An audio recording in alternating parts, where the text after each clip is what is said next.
On the field at this time for your enjoyment is the 2022. Screen pass, out in the flat, caught, and it's a touchdown for St. Peter's. O'Donnell swinging away, puts it over the shortstop's head. That's a base hit, it'll score one. Faraz on his way home. Throw is not in time. Going quickly, Bullock takes the snap, throws to the far side, wide open, touchdown. In there, called strike three, looking. Mulcahy strikes out the side. He's perfect through two. Now up ahead for the Marauders. Here comes Penguins. They score! Michael Benkovich for St. Peter's Prep. Bounced on the ground to short. Faraz Fields flip to O'Donnell, one throw on to first in time for a double play. We'll look back out there for the Marauders. He takes the snap, looking over the middle, has a man, and he scores, reels it in. 35, stick on to defenders, 2 to the 20.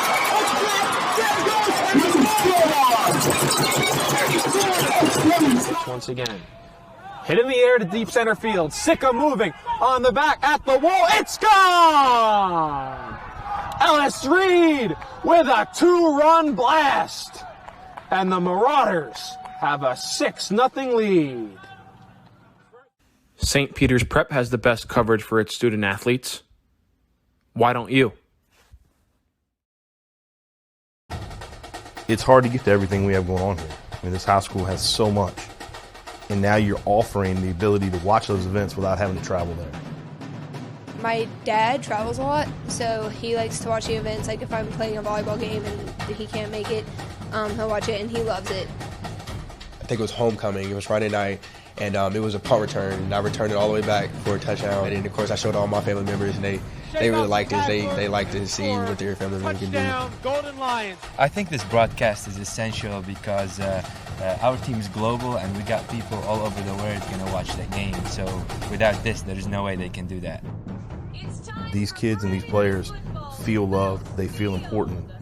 And by broadcasting it, you have a bigger group that you're reaching that allows them to know those kids.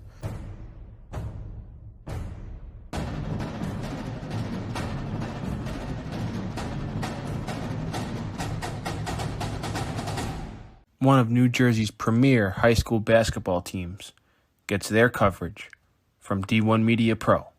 And it goes like this. Finds Floyd to tie things up. Tie game! 62 apiece.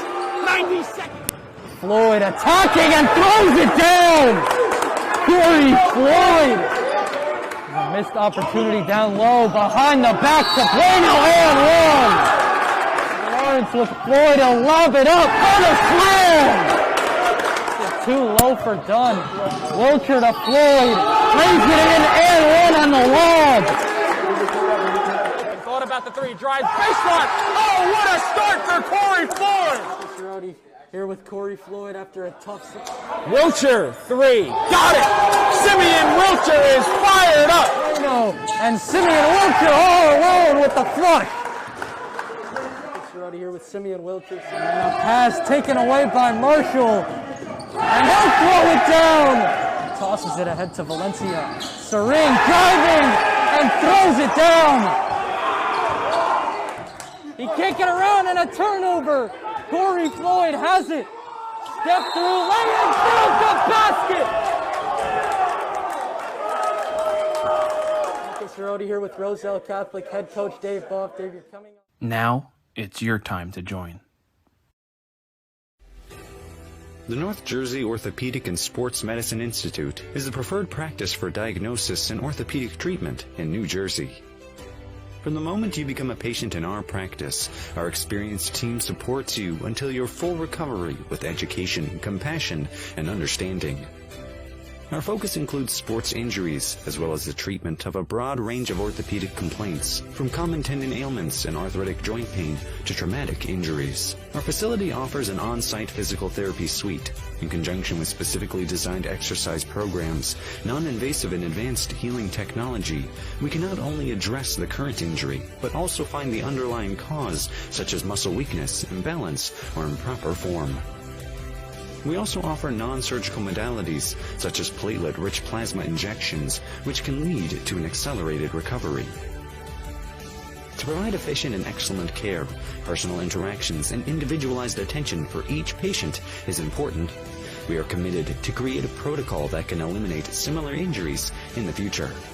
At North Jersey Orthopedic and Sports Medicine Institute, we are dedicated to providing the highest standard of care and comfort of athletes, including patients with non-related sports injuries. Board-certified orthopedic surgeon and sports medicine specialist Dr. Michael Rusinella utilizes non-surgical and minimally invasive surgical procedures to help patients regain back their quality of life.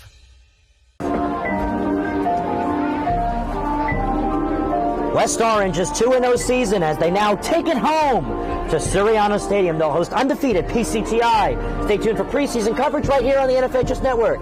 He's going to take it himself for a championship. A double play wins it the break. Turn it to the end zone. What a catch. Micaiah touchdown. Into the layup goes at the buzzer. Elijah wins it. The championship.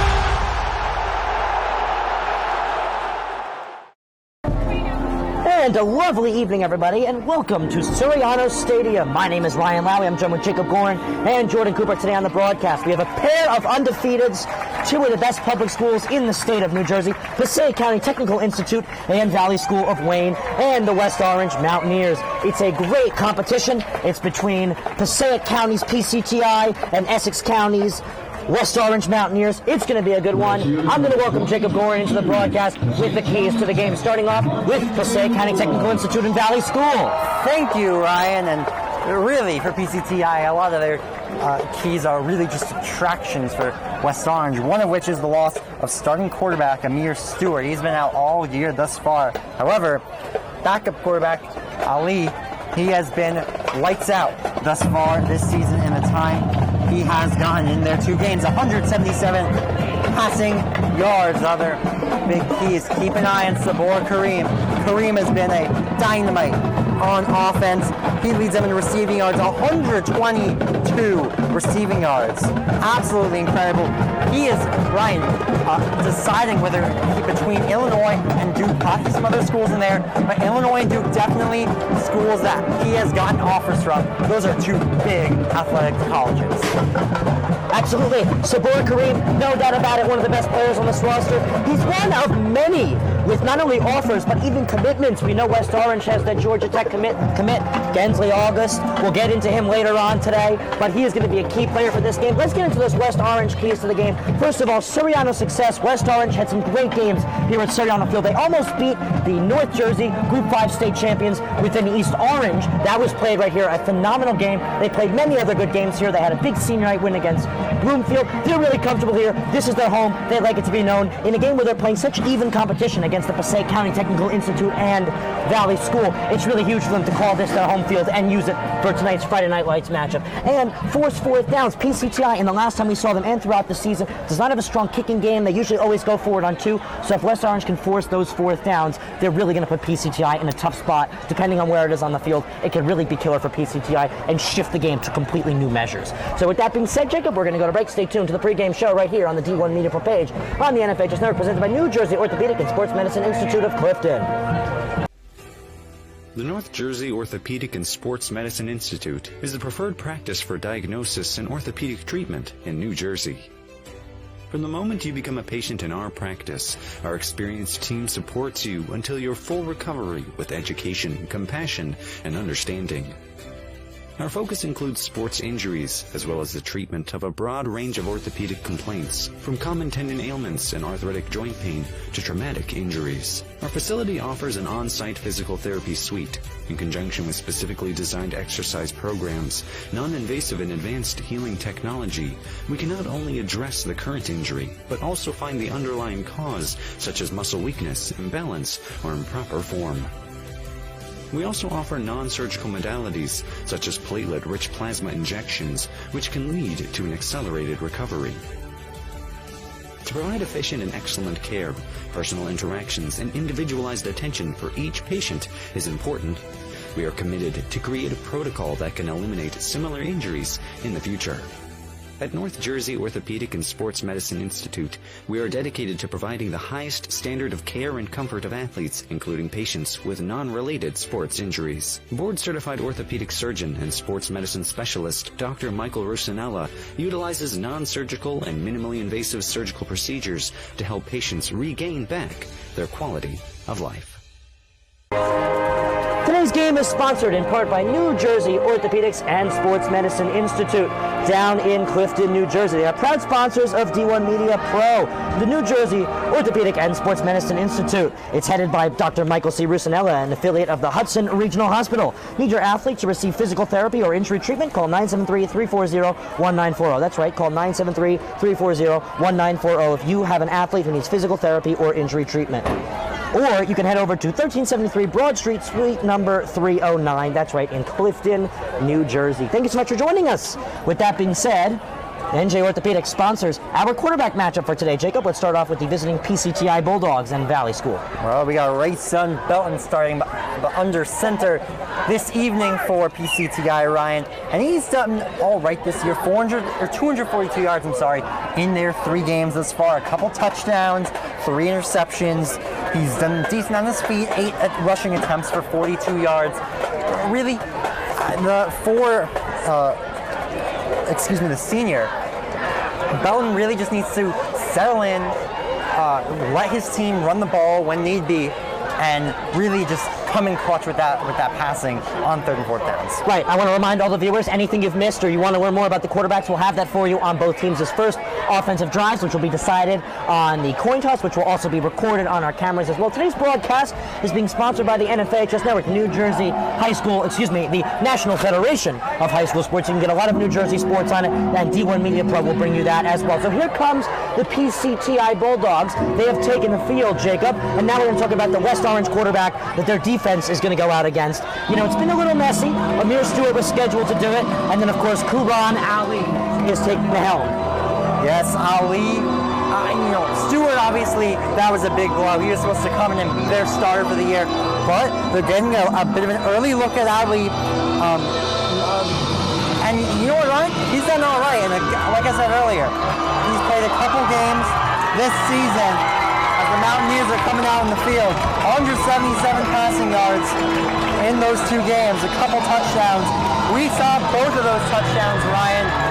Both excellent passes to Sabor Kareem at Montclair State University in their game against Montclair. That's right, we have football coming up next. West Orange and Kuban Ali versus PCTI and Rayson Belton. Stay tuned to the NFHS Network. When one of the top public high school athletic programs in the state of New Jersey uses the #1 live stream in the nation. Flip to Carson. He went the 90 yards on the kickoff return. He's trying to finish it off with a touchdown, and he does! Ja'Kai Carson. Ball court. Passed on over to Capstraw. Capstraw will dive in past 2 players, and she's able to load up and score. That is the 1,000-point club type of play right there. You can't ask for better than that one. Pass across. Stick down by Murphy. Send a shot and deflected. They score! 2 now. We're at the 2:30. On behalf of Dr. Celia and Shona, Superintendent of Schools, Mr. Hayden Moore, Principal of West Orange High School, Mr. Stefan Zatella, Director of Athletics, we would like to welcome you to the Joe Soriano Athletic Complex for tonight's matchup between the Bulldogs of Passaic County Tech and your own West Orange Mountaineers.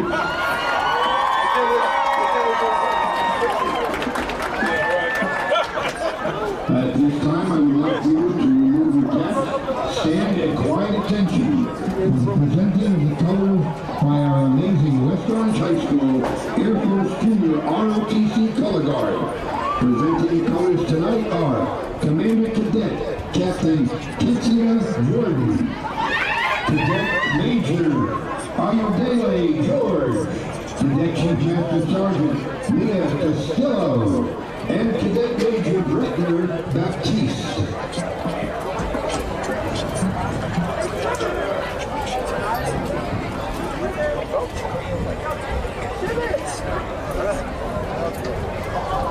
We're awaiting our national anthem here at Soriano Stadium.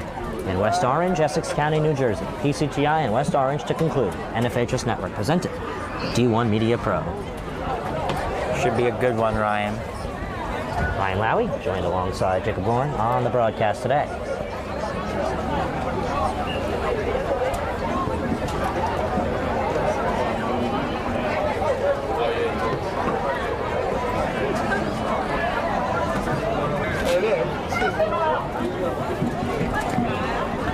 The Star-Spangled Banner tonight will be sung by our own Mountaineer, James Felton.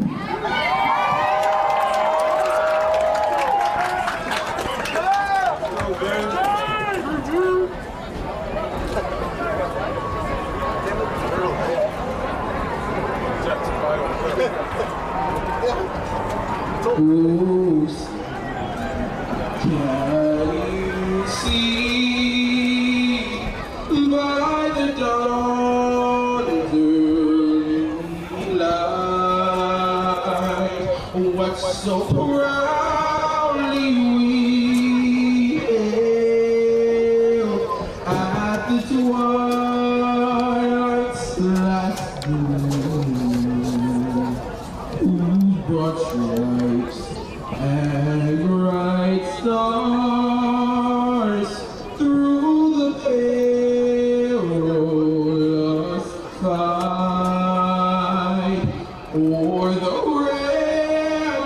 we watch were so gallantly slain, and the rocket's red glare, the bomb bursting in air, gave proof through the night that our flag was still there. Oh, say does that star-spangled banner yet wave o'er the land of the free and the home of the brave.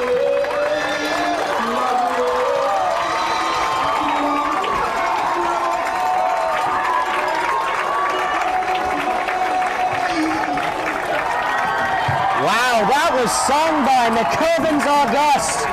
And that national anthem was beautifully done. Yeah, absolutely. That is, you know, Ryan, I've seen a lot of players do national anthems. That was. Have you really? Yes, actually, surprisingly. A lot of times it seems like, you know, we're going to go, even in the NHL, the Buffalo Sabres had Malcolm Subban, the backup goaltender who was hurt, do their national anthem. That was very fun, but that was even better than Malcolm Subban. That was wonderful, Ryan. I thought it was just beautiful, brilliant, really good for the community. Remember, Jersey Sports Zone's in town today. We have Jay Cook on the field. That just shows how big of a game this really is. One team zero must go this early in the season. This is really where we're starting to see who the best public school is in New Jersey. A lot of media have it as PCTI. I particularly have it as West Orange. They have been excellent this far this year, Ryan. And I think PCTI will give them a little more trouble than the two teams they have faced in the past, but I think they definitely have a really good shot at winning. Once again, today's game is sponsored by New Jersey Orthopedics of Clifton and Mr. Michael C. Rusinella, spearheading that one, affiliate of the Hudson County Hospital. It's beautiful to be back here in West Orange, New Jersey. Special thank you for the administration from the hosts of the West Orange Mountaineers.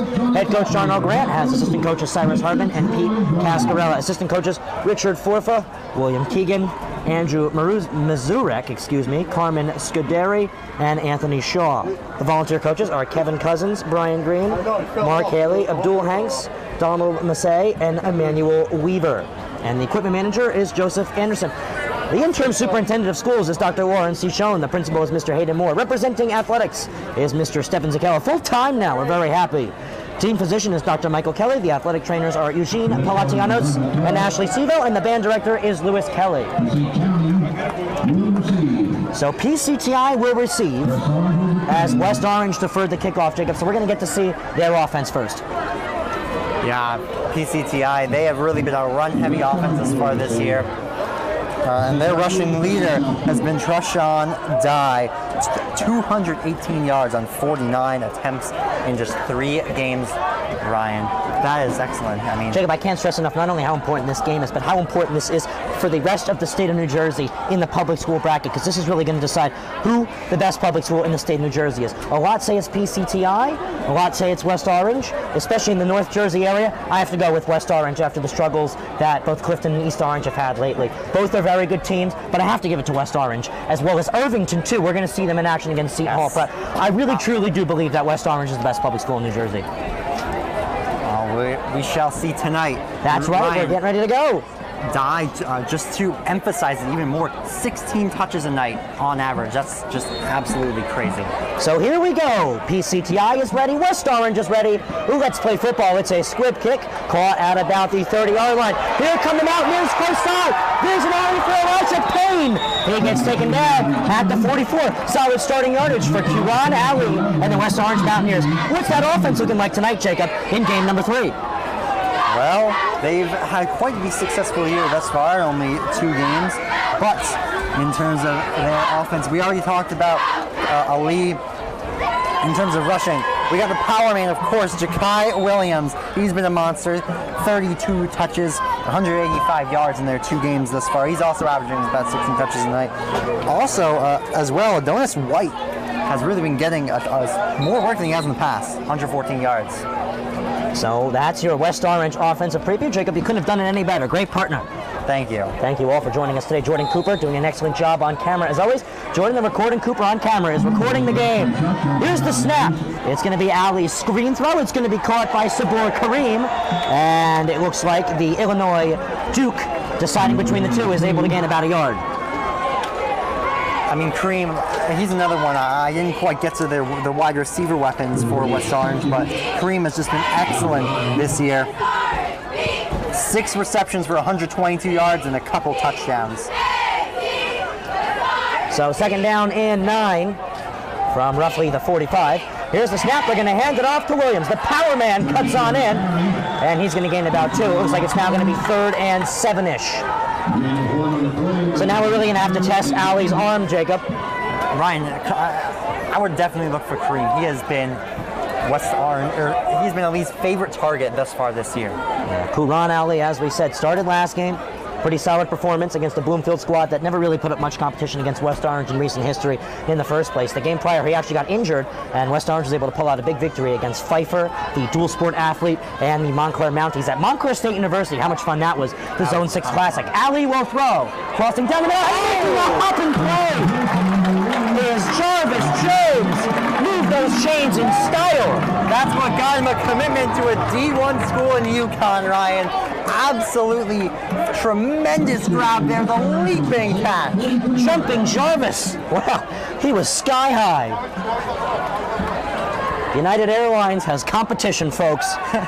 First down, West Orange. Williams lines up close side. We have 3 receivers are close side and 1 far. Here's the snap. It's going to be a handoff. Oh, a design fake. Cutting on in, close side.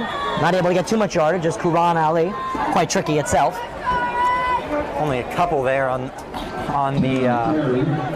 the quarterback rush, but you know, I do respect the design play there. I think you just gotta get better blocking on your right side. Yeah, absolutely. Don't forget, Passaic Tech's defense is very sheer and very strong. We're seeing close side Trevon Dye, as you said. He's an absolute beast on the ball, so keep an eye on him. He's got 3 receivers lined up near him. We have a lot of big games coming up, Jacob, that you know of on D1 Media Pro, including Seton Hall, Irvington. I'm on the call for that game. Next weekend.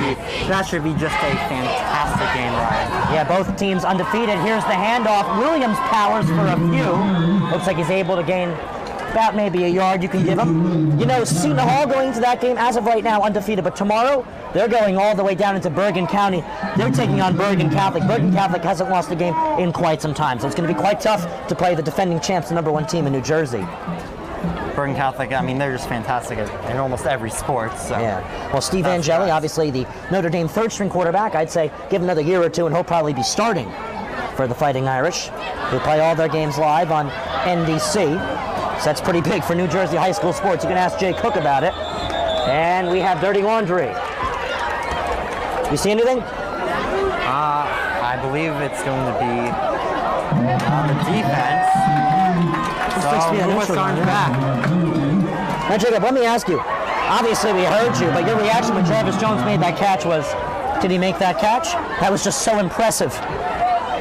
Yeah, I mean, I gave a classic Gary Cohen, oh, wow. And it deservingly so, Ryan. That was a tremendous grab. Absolutely. Got 8:40 left to go in the first quarter. Back in shotgun. 3rd down and 5. Ali now communicating with his coordinator. According with the official, it looked like. Here's the snap. Quran Ali will throw, hopping, unable to grab it this time is Sabur Kareem. He juggled with it in the air, but no cigar for him. And now it's 4th down and medium. I say they go for it. And it looks like they are going for it, Ryan, or at least they'll try to draw PCCI off sides. Yeah, well, it's quite far, for a high school football field goal, and it's also quite close to try and punt it. And timeout is called on the West Orange side. Darnell Grant wants to talk it over. So stay tuned right here on the D1 Media page on the NFHS Network. The North Jersey Orthopedic and Sports Medicine Institute is the preferred practice for diagnosis and orthopedic treatment in New Jersey. Our focus includes sports injuries, as well as the treatment of a broad range of orthopedic complaints, from common tendon ailments and arthritic joint pain to traumatic injuries. Our facility offers an on-site physical therapy suite, in conjunction with specifically designed exercise programs, non-invasive and advanced healing technology. Specialist Dr. Michael Rusinella utilizes non-surgical and minimally invasive surgical procedures to help. West Orange now set to punt it off the timeout. It's a nice snap, punted from about the 49, high in the air. There to receive is Eric, and he muffs it, and it looks like West Orange recovers. The Mountaineers have the football. That's one way to get downfield, Ryan. A muffed punt took a bounce off the ground, hit the hand of the returner, and West Orange there to recover, and now they're inside the 10-yard line. The returner, Eric Jackson, couldn't handle it. The punt was sky high, lights are on, sun not completely down yet, so we're getting a lot of views, but, that was a really hard catch for Eric Jackson. Now West Orange is all the way down the field, so Ali's back on the field, and who wants to hand it to but Williams, who's able to gain a few. Gets about half the job done on 1st down and 10, say about 2nd and medium. All right, my bad. They're not inside the 10, they're inside the 20, though, in the red zone. And I just want to say that wouldn't happen without a terrific punt from Terrell Wilfong. They're going to give it right back to Williams. This time he's gobbled up. Give main tackle credit to Trevon Guy. Now 3rd down. This can really come back to bite PCTI hard in the rear end. Well, I mean, it should give West Orange at least 3 points, unless they don't turn it over here. Well, of course, their punting unit knows how to send one downfield. We know their field goal unit can do it too. A lot of points they put up versus the Bloomfield Bengals last week in their dominant victory. Yet another year, West Orange sees Bloomfield as nothing but a practice. Practice for games like these, Ryan. Here's the snap. Ali wants to throw, and it's almost intercepted. Oh, knocked down by Javon Petgrave. Petgrave leaped up there. Look at Petgrave go, Jacob. He's not that tall. He's only 5'5", but he was at least 6'5" in the air. Ryan, that should have been an interception from Petgrave. Underthrown by Ali. Petgrave just couldn't hold on. Unfortunate for PCTI. Break for West Orange. Now they'll kick the field goal. Looks like Samuel Godinez, the 5'6", 140-pound kicker, is getting ready to get West Orange. The first one's on the board today. Snap is good, the kick is up, and it looks like it might have been blocked. It's nowhere near good. Ryan, that was a bad snap. You know, you said the snap is good, but that It looked pretty solid to me. It was right in the hands. It wasn't your perfect NFL snap, but it got to where it needed to go, and the kick was up. But I think there might have been a finger on it on the PCTI side. Definitely, but even that extra few seconds that it takes to move the ball to the correct spot, and you know, have you ever seen anything? I perfectly hear what you're saying, and yes, of course, as a broadcaster, you do see the minimal things like that as a color analyst. But you know, for high school football standards, that's that snap that is most of the time going to get the job done. We saw Livingston successful on that game-winning field goal, so that's a tough break for West Orange. So now we're going to see PCTI's offense. We're going to give you a race on Belton preview in a minute as he rolls out, guns one down the field. It is caught for a first down, out of bounds is Eric Jackson. All right, now have you ever seen Ace Ventura, Pet Detective, Jim Carrey movie? I watch football. Well, you know the story in that movie is laces out, Ryan. Laces out, always on the kick. From the 32, one offensive play, and the chains have already been moved 12 yards. A tough break on the field goal. It's going to be a handoff. Oh, shoulder tag down. It looked like he had a lane. It was Trishawn Dye. Yeah, that's flags come in. It's a scholar? Yeah, it looked like it. I mean, he was dragged down from the place you're not supposed to be dragged down by, Ryan. He had the lane.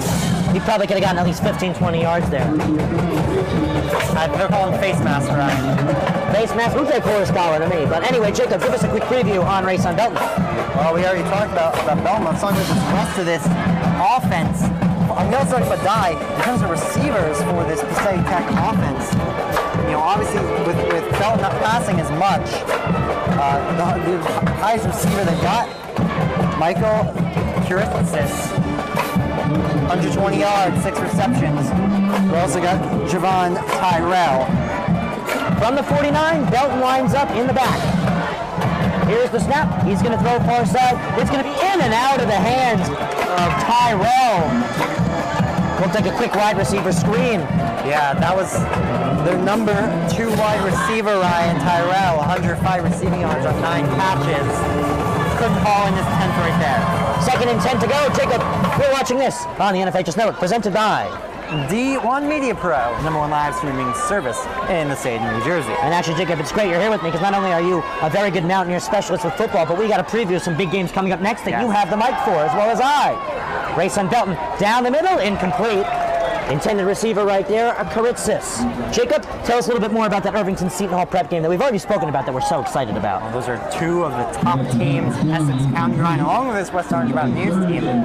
And those 2 are just 2 teams that have been completely unstoppable. Irvington obviously beating East Orange. The local media actually has Irvington as the #1 team in Essex County. West Orange is number 3. Leaves Seton Hall, the private school West Orange team, for number 2. So that'll decide who's best in West Orange. Seton Hall Prep predicted to lose tomorrow in the Saturday game down against Bergen Catholic, but obviously that's the #1 team in New Jersey, top ranked in the nation. Can't hold that against them in comparison to Irvington, who plays a public school schedule. As it looks like we have jumpers on the West Orange side. I believe Christopher Barino jumped quite far himself. Yep, this is going to completely change the game plan for PCTI, Ryan. Instead of forcing a pass, now they with Trishawn Dye, they can run. They're in go-for-it territory as well. Absolutely. I mean, if they're in 4th down 1, 4th down 2, I say you go for it. Jacob, we'll get into this later, but one of PCTI's most interesting struggles as an undefeated program this year is the fact that they don't really have a definitive strong kicker and punter to their name. Here's the snap. It's going to be a handoff. Opening up a lane with plenty of space is Trishawn Dye. He's got a first down. Move those chains. Looks like he's been tackled at around the 33-yard line. That is what they have Dye for, Ryan. He has just been excellent this year. Always has something in him. We saw that a couple weeks ago when we were in Montclair State. We watched them play Union City in that tight affair, 6-3. Very exciting game. Union City coming off of a big win versus Livingston, 65-7. Their biggest win in a long time. Dye handoff this time. He's swarmed on down by 2. The duo shut him down. Moving back a couple, Ryan. Yeah. Very nice stop by West Orange. Yeah, that was Hunter and Sneed working together. Swallowed him up immediately. Yeah, also 1 second down and 11. So after a big run, Dye can go nowhere but lose a yard and give West Orange that little punch of momentum on defense. This West Orange defense, very impressive. When West Orange's offense has been down without their starting quarterback, as here's Dye running, he's swallowed up again. As I was saying, Jacob, without West Orange's starting quarterback on the field, Montclair with Pfeiffer as a solid quarterback, also a lacrosse player, he knows a field like this very well. He plays 2 high school sports on this type of field. He was ramming around, West Orange using his offensive line, and they were still able to pick up the victory. This West Orange defense, very impressive. They're going to be a problem for Irvington and East Orange, the 2 biggest games on the schedule past this one. Packed house here, Ryan, in West Orange, too. So no surprise. To support this excellent defense. Home opener, here's the snap. Dalton is charged, he'll get it away. He'll be caught by Tyrell. He finds space, he cuts to the 20, where he will finally be brought down by a group of tacklers. Excellent read. The West Orange brought the blitz, Ryan, and all the offensive linemen went over to block, but it worked out in the end for PCTI. They get the first down on an excellent call. So PCTI leaning on the gridiron. Fringe red zone football they're playing in attacking territory against the strong Mountaineers defense that only gave up a touchdown last week. It's going to be a handoff. There's space for pushing power by Dye. He's only going to gain a few. West Orange checks in a pair. It looks like they're going to put in number 34 and number 25. So Williams checks in, as well as Jake Jaffe, the junior. Jaffe getting some Division II offers to his name. 2 Division II programs around here. Colby University doesn't have football. They're the local Division II school. Bloomfield College, a Division II program as well. Under 2,000 students at Bloomfield College. Belton wants to do it himself. He spin moves before he is dragged down after just a few by Emmanuel Kales. Ryan, I mean, the amount of commits to big schools in the West Orange team is impressive for a public school. Obviously, we've already spoken about Jarvis Jones, UConn, Sabor Kareem, Illinois, Duke, 2 big schools, Georgia Tech for Augusta. Jacob, I know this is far away. One public school we haven't spoken about that's too small to really compete for that big top public school power, but Ocean City having a phenomenal year. It's a handoff. Cutting far side is Dye. He's only going to get a few. Looks like he's going to get the first down, but he looked for that end zone run, but there was no space for it. Might be a little short, Ryan, I believe. Is it going to be? They have a first down marker. Yeah, it looked like to me they had it. You can see the cheerleaders down below. You can see all the fans. Just smiles on everyone's faces. This is going to be a good football team. And this is a really good place to host games, Jacob. We know it. Everyone knows it. This is a special place, and we're very happy to be here for the first time this year. Yeah. I mean, they're hosting Irvington. They got a very big schedule this year that the fans should be excited to see. This is a really good football game in the making. It's going to be a handoff once again to Dye, and Dye again keeps thinking he found that lane. It gets me excited myself to get a touchdown call in, but West Orange is just so fast cutting inside. Excellently choreographed defense, Ryan. Jacob, we're talking about good football programs. Salem also a very good football program as well. Yeah. Absolutely. One matchup that I don't believe we're getting this year is West Orange Livingston neighbors. That game's always a blowout, though, Ryan. Here's a snap. It's a handoff. Just a little bit. You said West Orange Livingston? Yeah. Not on the schedule this year, interestingly. That's what I said. I mean, it's not a terrible thing for any fan of high school football. Well, the interesting thing about it is Matt Sakis used to coach West Orange before. Yes. They really rebuilt the program and brought West Orange back to its esteem. So here we go. 3rd down and goal. A big stop for West Orange. Here's the snap. It's a fake handoff. Belton takes the echelon. He's going to gain a few. It's 4th down and short. I think you got to go for it here, Ryan. Oh, no doubt about it. Actually, Belton is trodden off. Yeah, it looks like Belton is trodden off. His head coach, Matt Damaris. I wonder what they're going to do here. Are they going to go in Wildcat formation? I wonder. We'll have to see. Jacob, Wildcat formation. Belton is not on the field. Jackson and Dye are lined up. in the shotgun. Dye right next to Jackson. Jackson takes a snap. He will heave one up. Where it is caught. For a goal, touchdown. The Derrick Henry, Ryan. Caden Rex. You said the Derrick Henry. That's what they did. Wildcat formation. Instead of running, he passed it. Just tossed it over the heads of everyone. Right. Jacob, let's get even more complicated.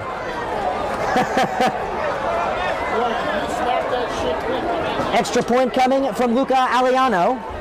And the kick is up, and the kick is wide. So it's 6-0 PCTI. West Orange will get the football back next on the NFHS Network. Stay tuned. All right, team, listen up. You all have been missing way too many plays. And it's time to make some changes. Effective immediately. You'll all be joining my team, the NFHS Network. If it happens in high school, we got it covered. We've got your favorite high school sports wherever you want them, whenever you want them. Streaming live or on demand. Plus, with a few well-executed moves here, here, and here, you can find and follow your favorite school or team. But what if I... 53 seconds left to go in the first quarter. I got my bubbly seltzer on me. That's what I'll be enjoying to refuel for a very exciting second quarter. Each quarter is going to get more exciting. Both these teams defensively and offensively phenomenal and extremely large for public school standards. This kick is squibbed, where it will be grabbed at around the 25-yard line. Trying to find the lane and cut out far side is Gainer. He's going to get his way to the 43. First down, West Orange with 45 left to play in the opening quarter. Ryan, the NFL on Fox theme being played. Almost every NFL TV theme is top tier, Ryan. I actually wonder if we just got copyrighted for that. Possibility. Well, we'll see. A lot of times those big time TV networks, they really don't like you having those songs on there. Well, it's not a person, it's a computer that would copyright us, so we'll fix it for you for those of you that are watching at home. 6-0 PCTI. Here's the snap. It's going to be a handoff. This time they're going to give it to the young Adonis White. White has yardage. White is dragged down at the 50. 8 yards for West Orange. What shiftiness, Ryan, there from White. I mean, it looked like it was going to be a handoff to the far side, and then he cut back to the near side, then back out to the far side. 2nd and 2 from the 50. Shotgun snap. We'll give it a White again. He's got the first down. And about a yard or two in change. Clock will stop to move the chains, and I'd say that'll do the first quarter. PCTI up 6-0. Jacob, your reaction? PCTI has up 6-0, but I think it's been a very even quarter. West Orange, I think, has done a solid job moving the ball downfield. Obviously, we'll have another chance at first down as we get to the second quarter. But PCTI did a really nice job just continuing to move that drive forward, whether by pass, by run, or by penalty. Stay tuned for the second quarter next. NFHS Network. Do you want your school to be covered by the #1 live stream service in the state of New Jersey so the entire country can see moments like this? We play once again. Free kick coming for the Mountaineers. Short shot on goal. On post. And West Orange gets the goal. And they win. They take down the #2 ranked Seton Hall Pirates. Bullock takes the snap. He's going to take it himself. Barreling towards the goal line, and he's in. Charge Bullock from 3 yards out. And the Marauders lead it 20-7. Or be a witness to championships like these. Montclair, our state sectional. Second quarter action right here on the NFHS Network. Let's adjust our scoreboard, which we just did. I think the most disappointing thing was how West Orange was able to, on the muffled punt, get yardage in the red zone and still not capitalize. Yeah, I mean, that's rough, and I think that a bad snap is a part of the reason for that. We can debate this later. But, unfortunate break for West Orange. Yeah, not only that, Petgrave almost had an interception. The 5-5 tailback almost nailed one. Only down 6-0 though, Ryan, so still one-score game, a touchdown and an extra point, and they have the lead. So Caden Rex, number 18 with the touchdown. Here's the snap. They're going to hand it off. Williams, oh, look at him power through. That's why he's the power man. Gains 8. Williams on the carry. I mean, do I even need to say anything there, Ryan? Classic power man run. Gain of about 8 on the play. So gain of about 8 yards for the power man. They're going to give him 7. I'm going to give him 8. Looked to me like it was about 8. He's just so powerful. He can make a case for that extra yard. Ryan, I hate to break to you. You are not the official, so I think they're going to go there with their call of the yardage. All right, fair enough. Here's the snap. It's a handoff. Can't argue with that. Williams will power through for the first down this time. How is he still going? Now he's got himself inside the 30. Ryan, that's why I ask every time he touches the ball, how is he still going? We might have to call him Power Robotnik. He's like metal. You can't really take down metal.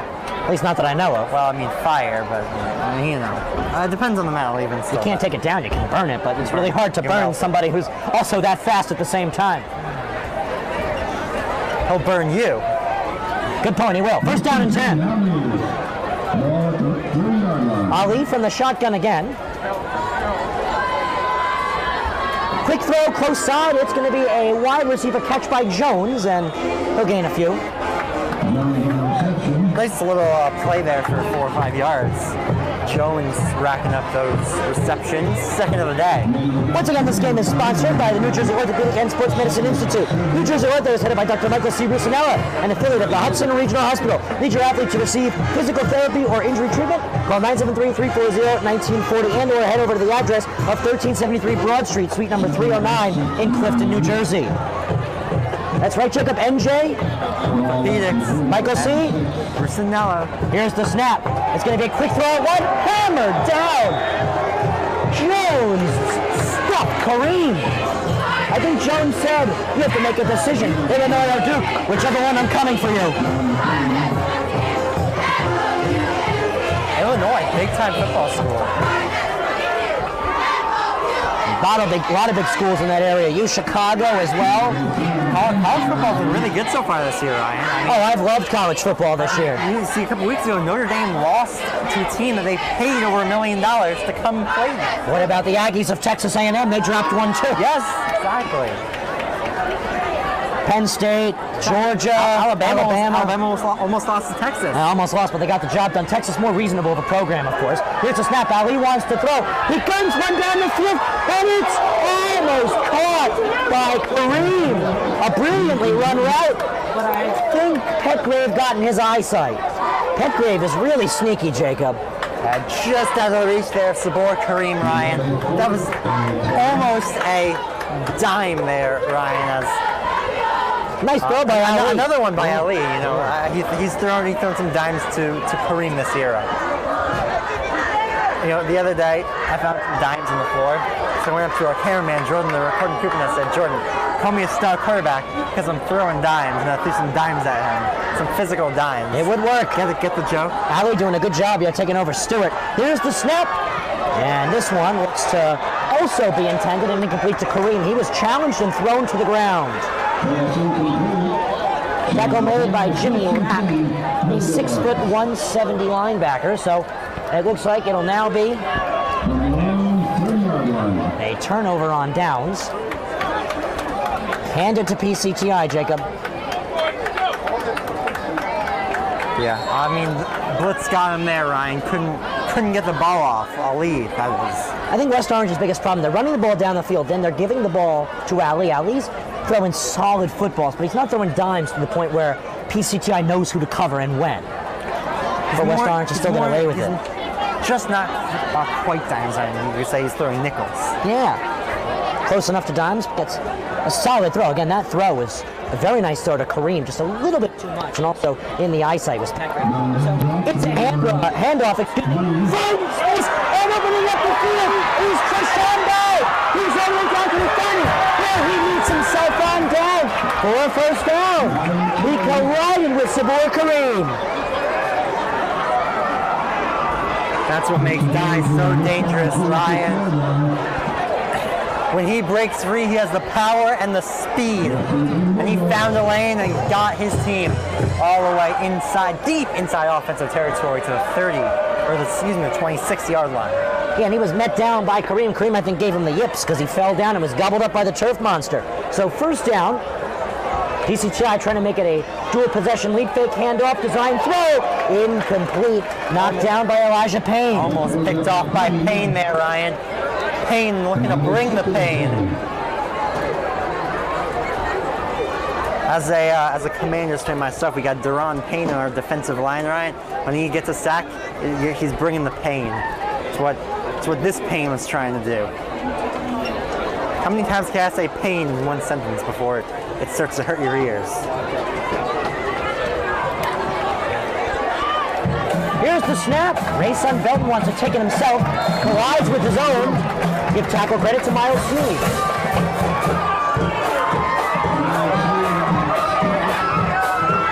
So here goes Rayson Belton again.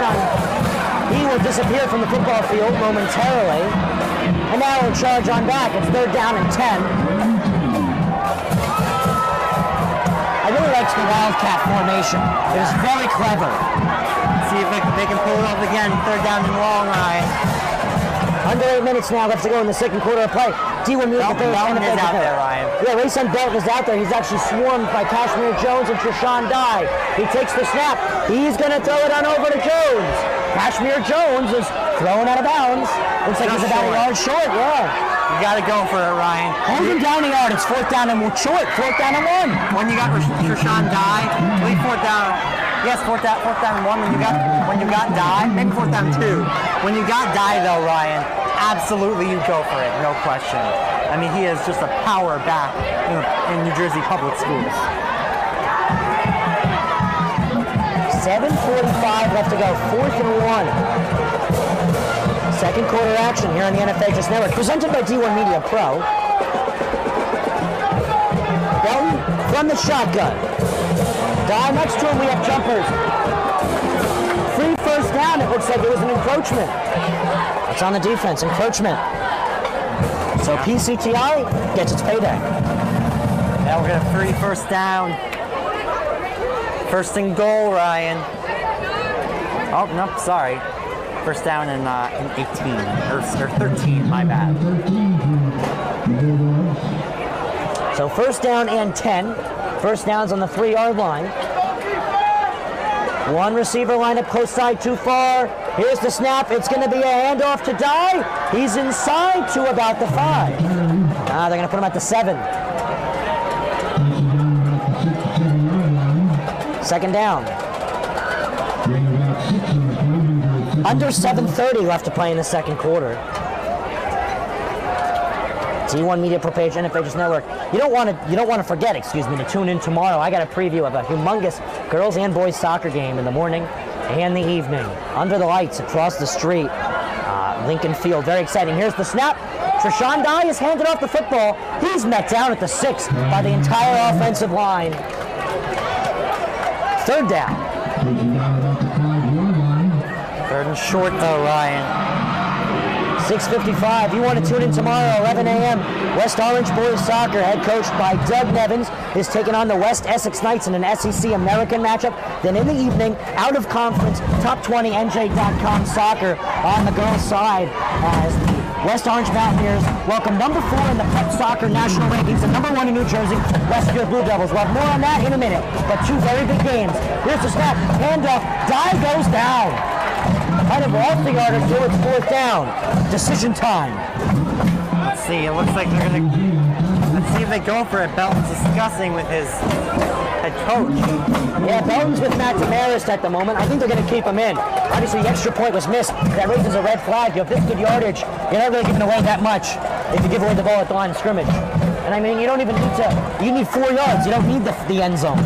You just need 4 yards. So we'll see what they do. That West Orange D-line is absolutely stacked at the moment with energy to shut down Dye. Belton takes the snap. Throws one. Incomplete. No flags. Turnover on downs. Give it to the Mountaineers. I thought we were going to see a flag. Yeah, Belton was looking for a flag. Yeah, I saw Brian Carabello on the floor. The 6'1", 185 receiver was on the ground. He was double teamed too. Didn't work out. And we might be copyrighted again. We'll have to tell Zakella after the game. Nobody can hear us at home. West Orange take over on the football with 5:49 left in the second quarter. I have to say, aside from the copyright worries, I really do like this music. Yes, I mean, ESPN, I would say they have the worst NFL theme for Monday Night Football, but it's still fantastic. You know, I have to tell you a story. Yeah. I have to tell you a story. ESPN did a 30 for 30 shorts. You're going to find this very interesting as whistles come in.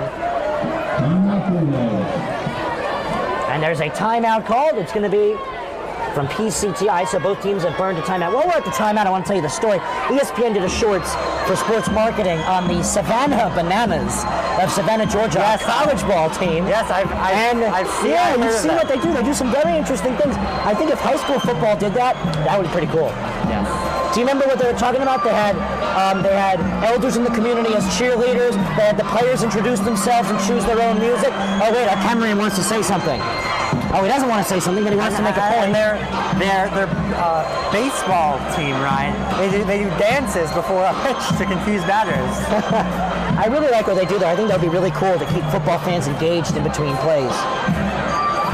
Jordan said something to you, Jacob. I want to hear it. It's called the Banana Nanas. The Banana Nanas, the cheerleading team. The cheerleading's called the Banana Nanas. Yeah, yes, because they're nanas. I think it's a really clever style. Yeah, I think it's a very clever style of marketing. I think they should adopt that in high school football. Really get the community into it, especially because it's football. Here's the snap. It's going to be a run, and not much space for Adonis White to go. Second down.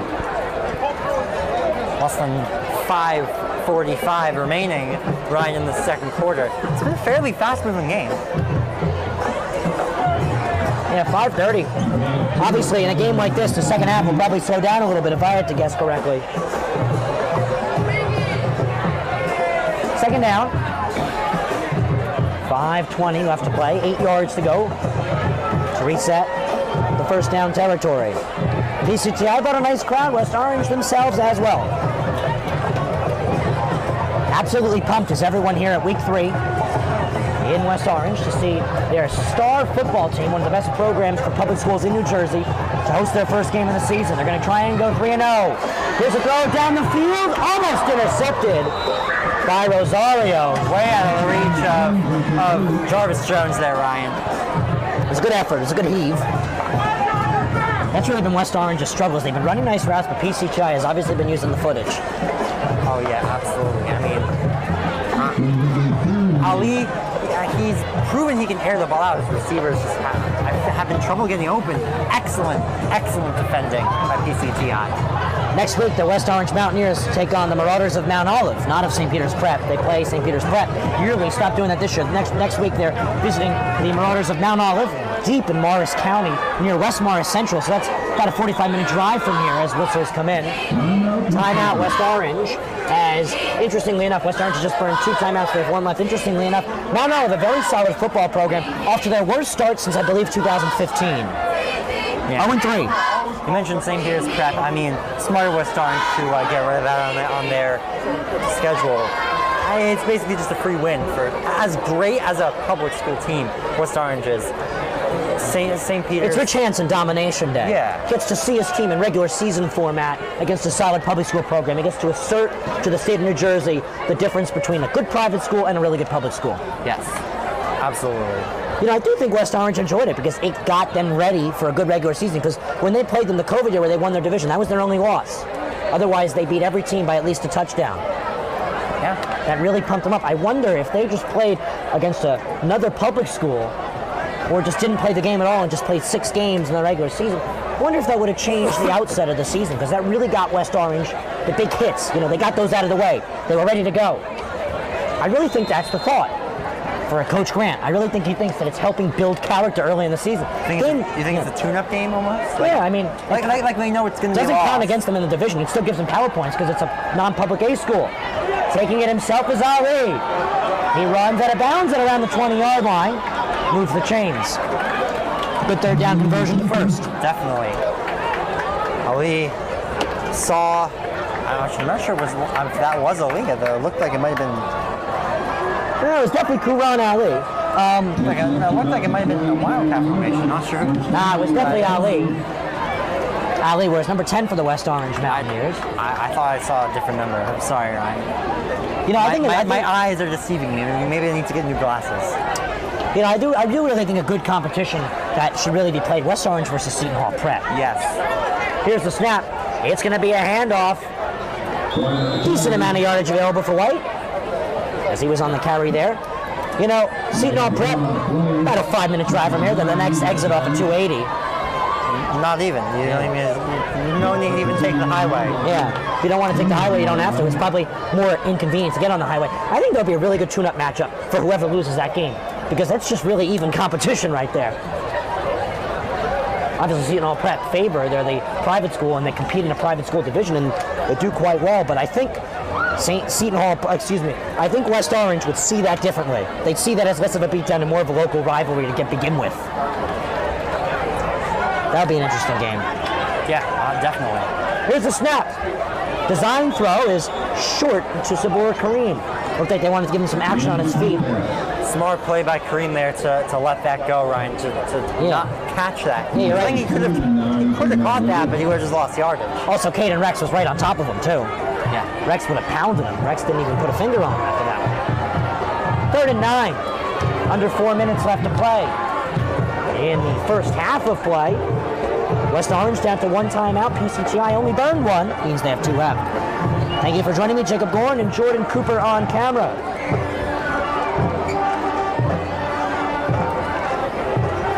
I think it's a great high school football movie. Friday Night Lights. Well, actually, the movie's alright. The show is fantastic. Down the field, Ali guns it to his sideline. 4th down and 9. Hit as he threw, Ryan. Yes, hit as he threw.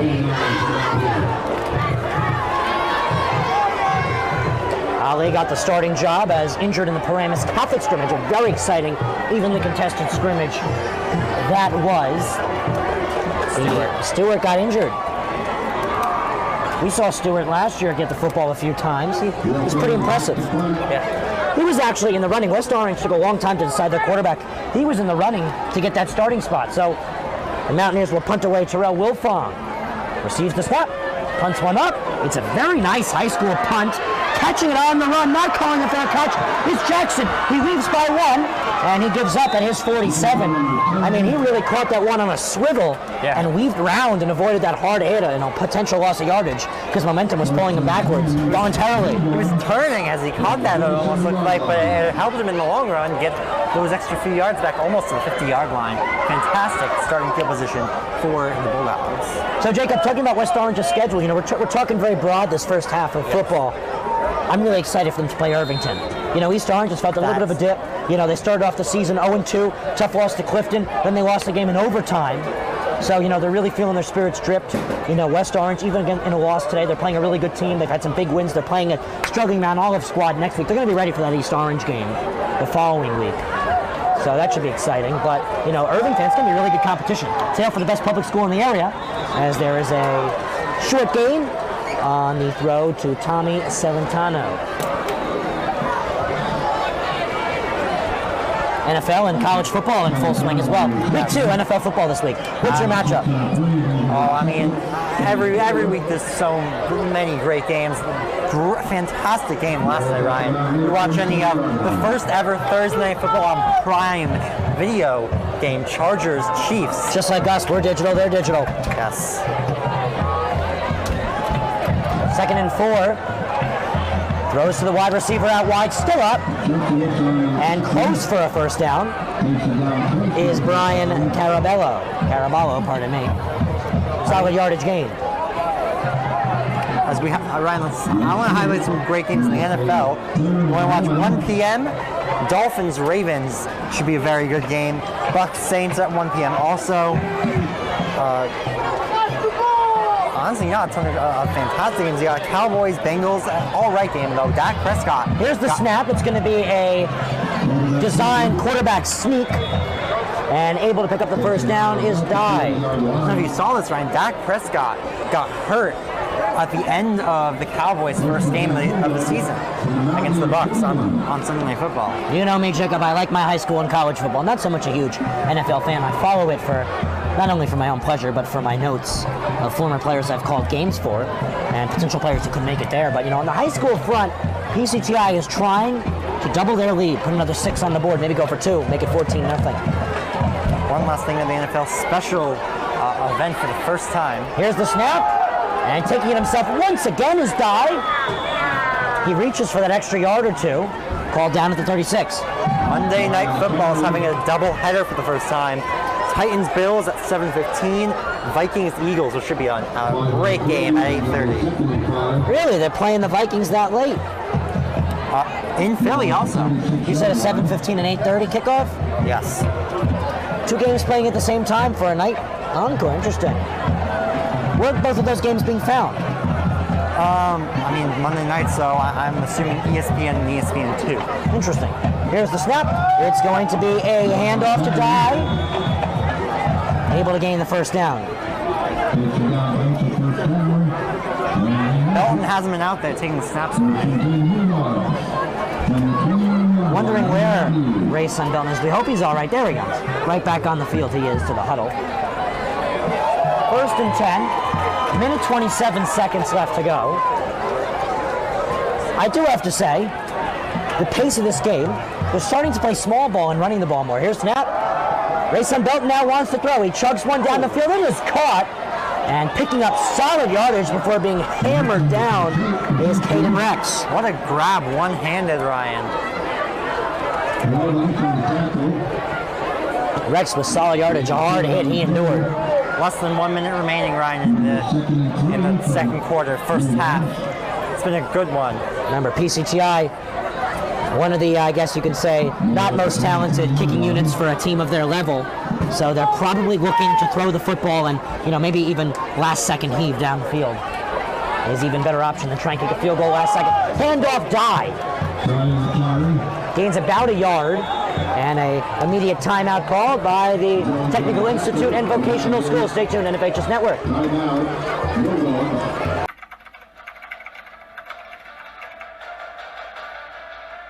They score! Boyd attacking and throws it down! Touchdown for St. Peter's!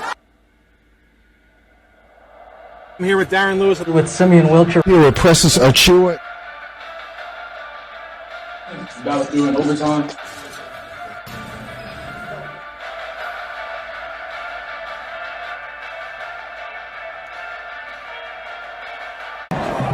Well, look who it is. It's Monty the Mountaineer. He's in town. It's kind of hard to see from our angle, but Monty the Mountaineer is in town. He's always in town, right? He's a hometown mascot. All right, in action. Yes, correct. Good vocabulary usage there. Thank you. Good to see him back. Everyone's so excited to be back here. Just a great feeling. We're excited. Coaches are excited. Players are excited. Everyone's so excited. Belton wants to throw. No, he'll take it himself. He swallowed him. Oh, you can get excited about that one. Jake Jeffrey. Jeffrey dragged him. Timeout, PCTI, Ryan. That was a phenomenal tackle. Jacob, I must stress that at the beginning of the game, I had a conversation with Cyrus Harbin.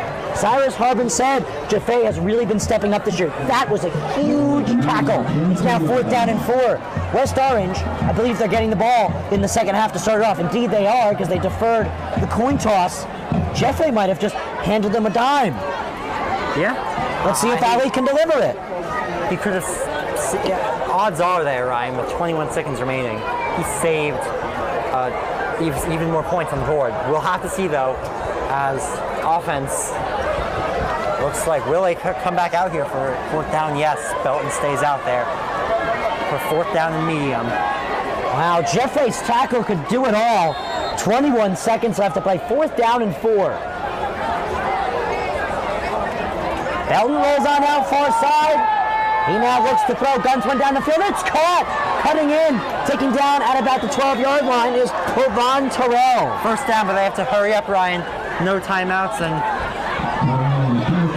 clock is running. PCTI will snap the football down to the ground. Spike it. Race on Belton. 11 seconds left. Let's see what they got. I say time for about 2 goal line plays. You throw it to the end zone, because if you don't have any timeouts, so you run it, that's it. So Jeffrey's huge tackle is followed by a first down. The second quarter is winding down. We're getting ready for halftime action here on the NFHS Network. Grayson Belton rolls on out. He's challenged, gets away, throws it down the field. It's caught inside the 5. Kashmir Jones, and now they're going to have to work quickly. And that'll do the quarter. That's why we said 2 goal line plays, Jacob. Yeah, he had to go to the end zone there. It's halftime. We'll be right back. D1 Neighbor Page, NFHS Network. PCTI's lone touchdown without the extra point is a decider at the moment. West Orange will get the football in the second half. With more next. Stay tuned to the NFHS Network. He's going to take it himself for a championship. A double play wins it from Frazier. Turn it to the end zone. What a catch. McKay's on touchdown. Into the layup, goes at the buzzer. Frazier wins it. The championship.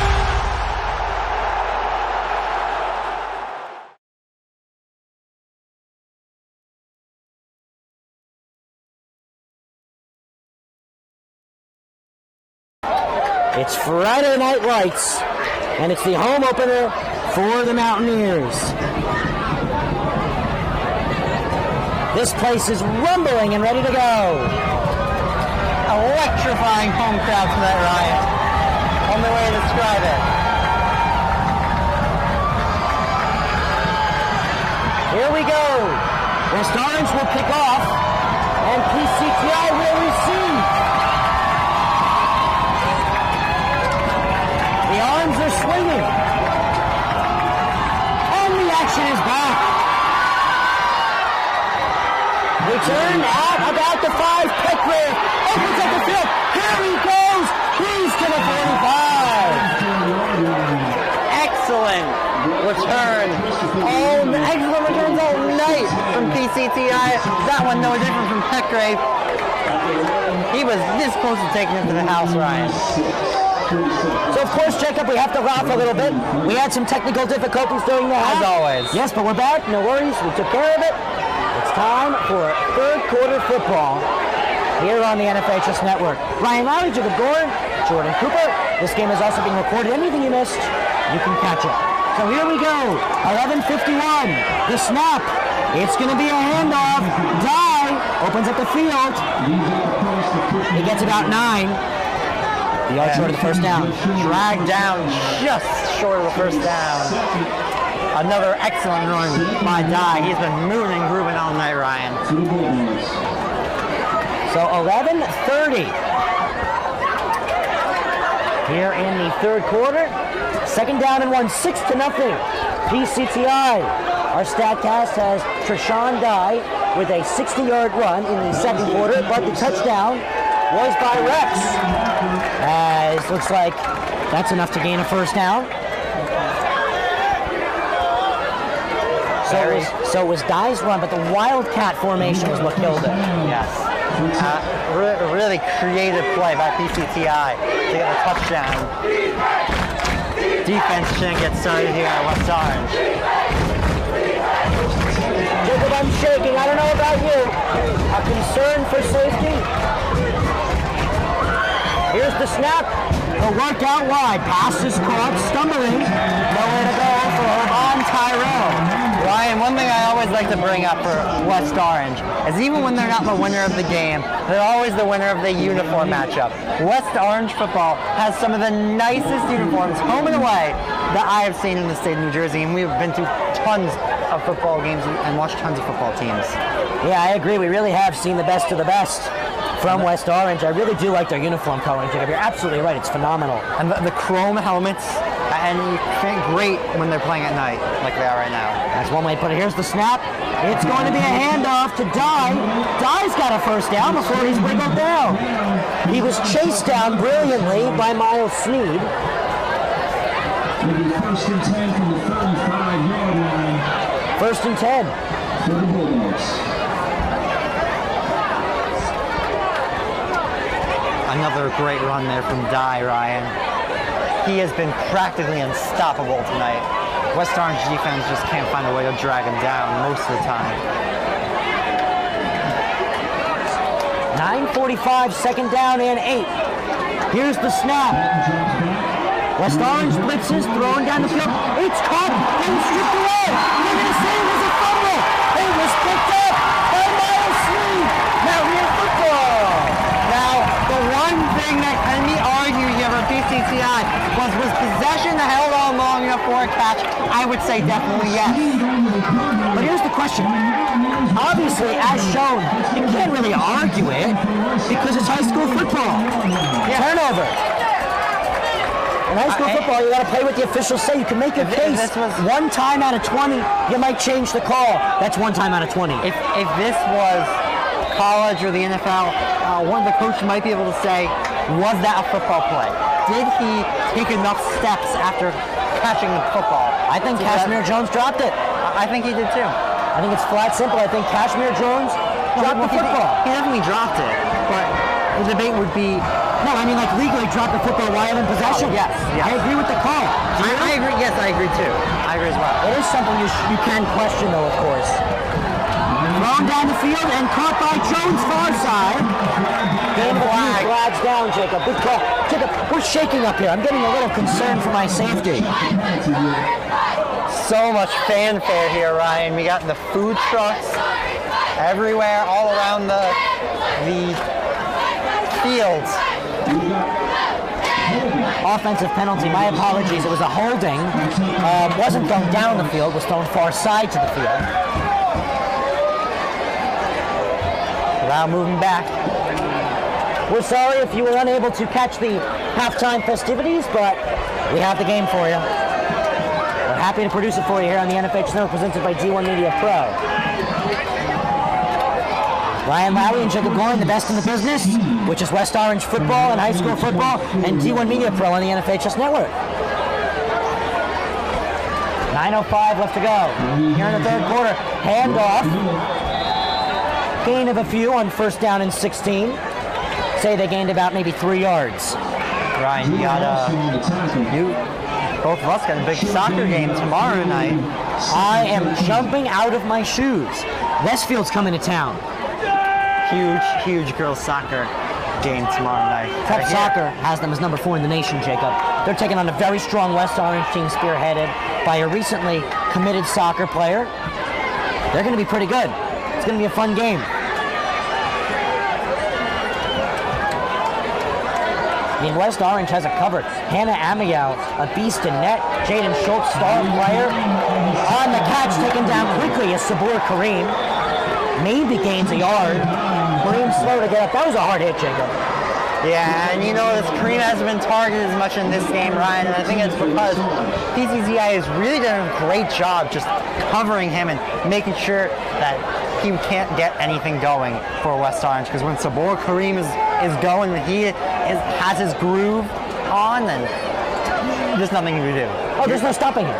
Absolutely. That has opened up room for Jarvis Jones to make a few grabs, including that spectacular one early on. Wesley Robles quickly checks in for West Orange. Here's the snap. Ali throws blocked down. That's beast mode defense right there. Jameer Rogers gets his first call out of the day. Great play, Ryan. Amir just couldn't get that high enough. Rogers, the leaping stop to knock it down, almost picked it off. Lucky for West Orange, they didn't. Now they will punt. So West Orange will have to punt it away now, Jacob. Remember their first punt of the game resulted in a first down deep in offensive territory. Punt is up and away by Terrell Wilfong. It is caught by number 2, Eric Jackson. Jackson cuts far side. He's pushed out of bounds at around his 37. It was a hard hit. I think he just knocked down a bench. I think he was actually shoved into the. Yes, you're right. He knocked down a bench. That's gotta shake his bones a little bit. That's gotta hurt. Ryan, can you smell that? I can smell 2 things. The smell of a desire take a 2-run score lead by PCCI, and the smell of chicken tenders. I am quite hungry myself. As the AD, Mr. Stefan Zakella, said, we got food trucks in the house. Yes. Mr. Zakella, one of the best ADs in the business. He knows how to treat his town. When it comes to fans, when it comes to the athletes, when it comes to the students, when it comes to the student athletes and the fans. Ryan, do you know what I'm very excited for that's coming up soon? Hockey season. It's a handoff, and in terms not much space at all. And they handed it to Kashmir Jones. I'm connecting this to something you didn't expect. The chicken. Prudential Center chicken tenders. I'm so excited to get back to those. I'm sure you are too, the chicken coop. 7-9, 7:05 left to go here in the third quarter.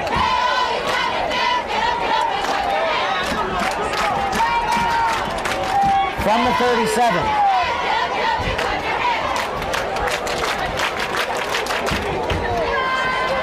Here's the snap.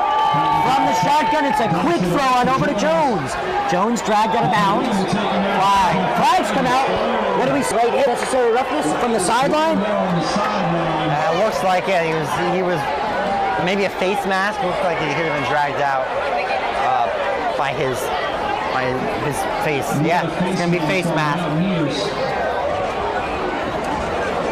Face mask called with 6:43 left to go. Can't pull a player by his helmet. You can't, absolutely right. Very dangerous. Actually, in college football, a few years ago, and I actually really like this rule, they introduced targeting. Yes. Targeting's great too, because targeting is really what causes those concussions. Although the NFL doesn't necessarily utilize targeting the same way, you really enforce it in college. You teach the players to go into the NFL, since the NCAA is the complete feeder not to target. Do you want some athletes in football and in hockey have pledged to donate their brain to science when they die? You know any players that did that? I'm very curious. Ben Lovejoy, former New Jersey Devil, and Jonathan Huberdeau, New Calgary Flame. Here's a snap. They're going to hand it off. Kashmir Jones wiggles through, gets about 4 or 5 before he's thrown right back to where he came from. You know, interesting. A name we haven't heard too much today is Kai Lemberly. Yeah, we haven't seen him at all. 5:45 left to go, second down and 5. It's been a quick-moving game, Ryan. You know, it really has. I'm very happy with that myself. It's only 8:30. We've been here for about 90 minutes, and we've almost played 3/4 of football. Yeah. Your average high school soccer game would be over in 10, 20 minutes. Yeah. Tomorrow night, we have kickoff at 7. I think the production will be well done before 9 o'clock, if it's not an incredibly close game with a lot of injuries. I called Montclair West Orange, double overtime, multiple injuries on the girls' soccer front on Thursday at Woodman. A lot of injuries. Hand off to Guy. Guy's got the first down. Wow. PCTI's run game. Dye and Kashmir Jones. They've really changed the trajectory heavily. Ryan, very smart play there by Dye. He saw Gaynor going down to make the tackle, and rather than risking injury and falling over Gaynor, Dye slid as well. He knew he already had the first down, so fall into Gaynor, rather than letting Gaynor tackle him. 4:55. Ray's son Belton takes the snap, takes the handoff, guns one close side, it's caught by Karitsis. And Karitsis is dragged down on the tackle by Miles Sneed. Miles Sneed, we've heard his name a lot. Very, very clean play action there, Ryan. I mean, I was fooled. Looked like he handed it off to Dye once again. Jake, I can't get over how quickly this game's moving. 4:25. It's really because of the run game. You know, remember when we did PCTI versus Union City? Those two teams love to run the football, and they will almost always do it unless they're playing a defense like West Orange or better. So that's how these games move. And West Orange, you know, they haven't been connecting off of Quran Ali's arm to its receivers, so they themselves as well are following the run game today. Flags come out. False start possibly. Yep. You said false start? You're right. You said it a little quickly yourself. You false started too. Yeah.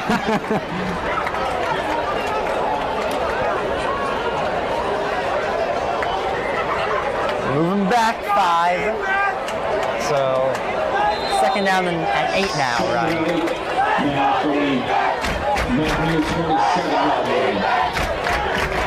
Sounds of the student section, I presume, yeah? Quite loud. Let's go defense is the chant if you can't quite make it out. Here's the snap. Ray's son Belton hands it off to Dye. Dye has space. He's at the 10. Gets on in to the 5. To the end zone.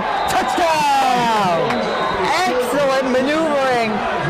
Crisscrossing his way to the end zone by Dye, Ryan. Jacob, flags in the backfield.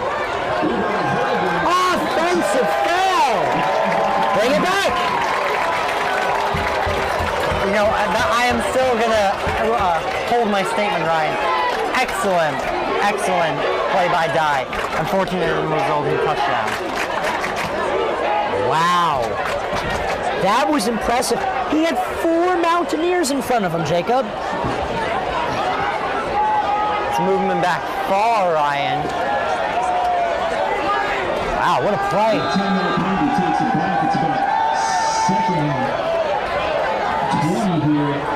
So, second and roughly 20, as you hear the PA announcer say, a country mile to say the least.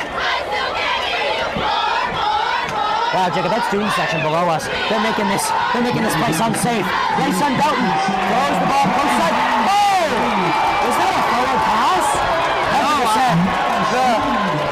The ball was caught by number 14, Michael Karitzis. Yeah, but I think that was a forward pass. No, it wasn't. Yep, it was an illegal forward pass. Is that what they're saying? I thought it was popped out of his hand. No, what he did was he caught it as he was going down. He gave it a little loop. I think he was really trying to play tricky and sneaky, but he forgot the rules. Even I was going to say maybe he was playing rugby, but in rugby you can't throw it forwards like that. It's an immediate turnover. Yeah. Let's see where they spot the ball. Yeah, it's an illegal forward pass. Moving back even more, Ryan. That also kills the down, too. Don't forget, Jacob. You don't get to redo that. Making it about second and 25 for the Bulldogs. It's third down, 25. You heard the PA say it was second down. As I said, you don't get that down back. No, I wasn't wrong when I said that. Jacob, you know me quite well. I'm usually a man of my word. Grayson Belton's from the shotgun now. Third and incredibly long. Now no roll out far side. He's challenged. He whoops one on over. Incomplete. Couldn't be handled. It bounced right in front of Jaden Johnson. Can't really go for it. No. It's quite far. You can't. And with Belton, he doesn't necessarily have a super strong arm. All of his throws have been short screen plays, short passes. Jacob, this is where the game reopens. Yeah. Because now West Orange is likely getting good yardage because PCTI doesn't punt the football. And it looks like they're going to attempt to punt it here, Ryan. But those 2 or 3 penalties might have changed the trajectory of the game. 100%. It could have been 12, 13, 14, nothing. We've got time out. PCTI wants to use a timeout. Stay tuned to the NFHS Network.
So PCTI went out to side to punt.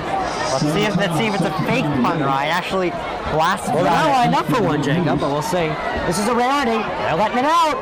That's a high punt. Not so bad itself from Celentano. Oh, look at that PCTI roll. I wouldn't be complaining if I'm PCTI, Absolutely not. Terrific punt, Ryan. Actually, I bring up the fake punt because last Friday, me and Jordan, and I was there with Ian Rothenberg as on color, did Passaic, Verona in Verona, and I believe it was Passaic that pulled off the fake punt.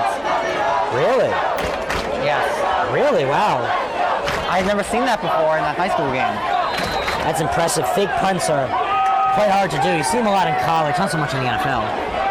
I think the Detroit Detroit Lions tried to pull it off last year against the Rams. West Orange from the 11. It's a fake handoff, and Ali goes down after about 4. Maybe give him 5. Yeah, they'll give him 3. Less than even you said. Oh, nope. I was right. I told you I'm a man of my word. I don't lie to you. Nope. 6-0 PCTI over West Orange.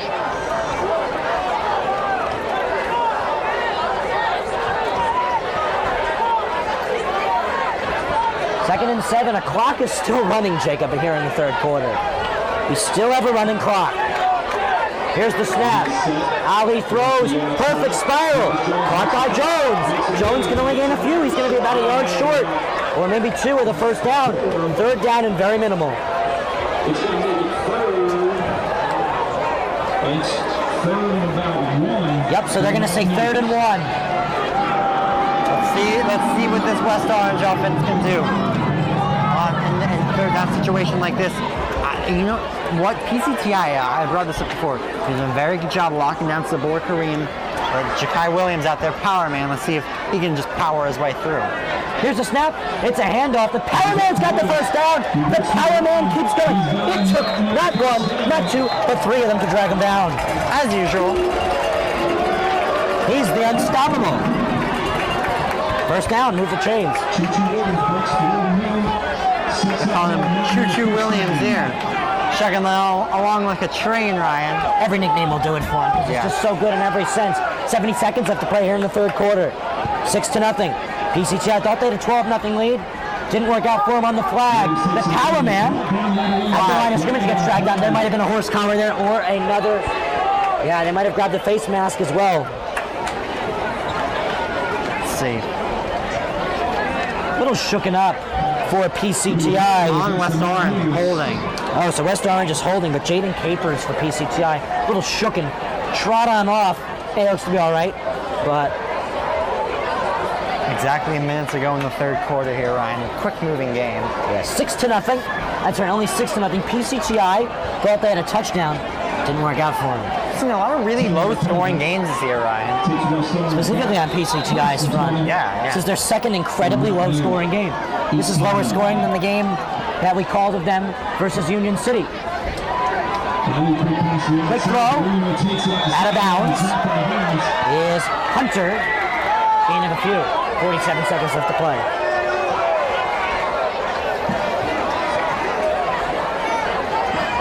You see Ali, he likes to throw those short balls to the wide receiver a few yards up close to the line of scrimmage. Ryan, oddly, the highest scoring game that we've done this year was Livingston, Columbia. Not one you'd expect. 24-23, thriller of a game. Here's the snap. Williams goes again for 3 tacklers taking him down.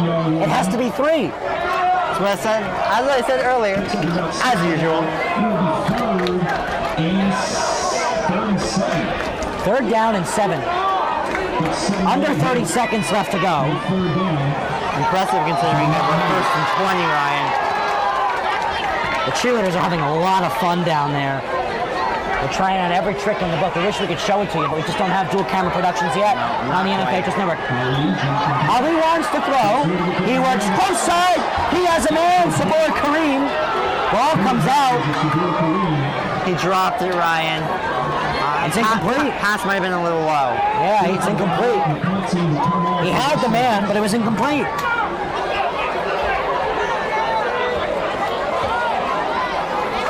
I thought he held on to it, Jacob. So did I. So the Mountaineers will now punt. Terrell Wilfong to punt it now.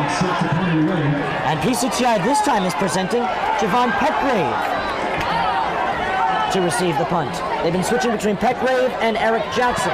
Up in the air, Petgrave is challenged by 2. He calls a fair catch. He makes the play. They'll get the ball at the 38. PCTI up by 6 on offense next. Let's see if they can make it 12 this time. The Marauders go back to their bread and butter. Their 3 offensive touchdowns today have all been on the ground. They'll go back to the ground here with Slade, and he's untouched into the end zone for a touchdown. Sam Slade. And 21. Missouri under pressure, and he's taken down. Jack Price with the sack. And goes under center. Toss to Thomason, far side, trying to pick up blocks, trying to cut back upfield, and he's in for a Seton Hall Prep touchdown. Hand off, Butler once again, steps through a couple of tackles, spinning the pile, pushing him forward.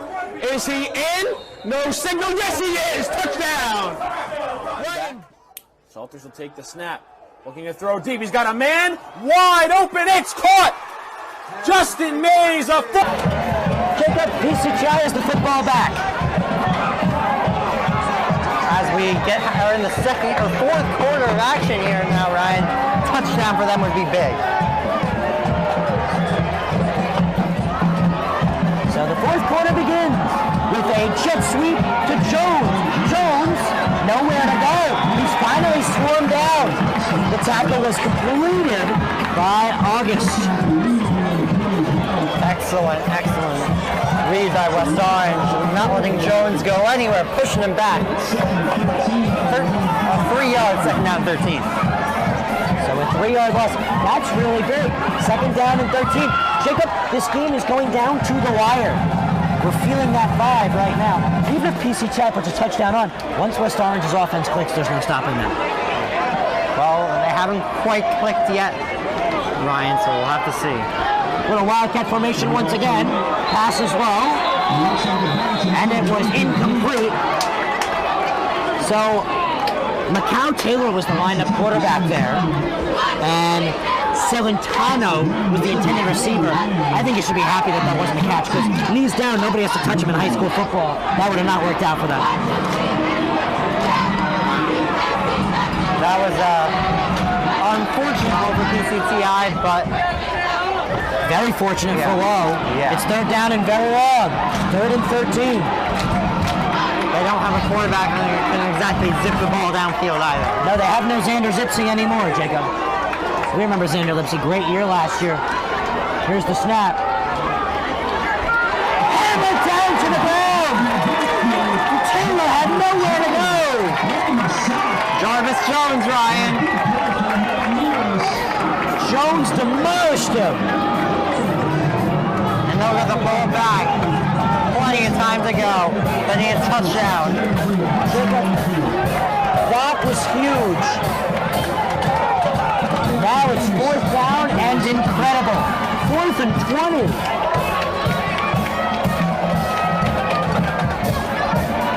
So PCTI will have to punt away. To no surprise, Gaynor will now be returning the punt for West Orange. So we're really seeing PCTI use that punting game. Punt is up and away. Gaynor has the space to return it. Makes the catch on a muff. There he goes. Cuts outside. He's got a lot of room. He's at the 45. That's Hunter where he'll be brought down as he holds on to the football out of bounds on his side, Jacob. We've seen some great returns in this game, Ryan. That was excellent by Gaynor. Whistles come in. There's no question the football's on the 45, but there is an official's timeout. We can't see who's on the ground and injured for you at this time. It looks to be a PCTI Bulldog as PCTI's crew comes out to give him a look. Looks like it might be a cramp or a leg injury. We'll have to see when we come back to the NFHS Network.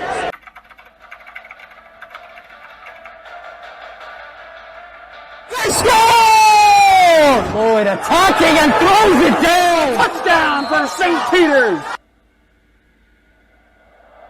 I'm here with Darren Lewis. With Simeon Wilcher. Here with Precious Achua. About doing overtime.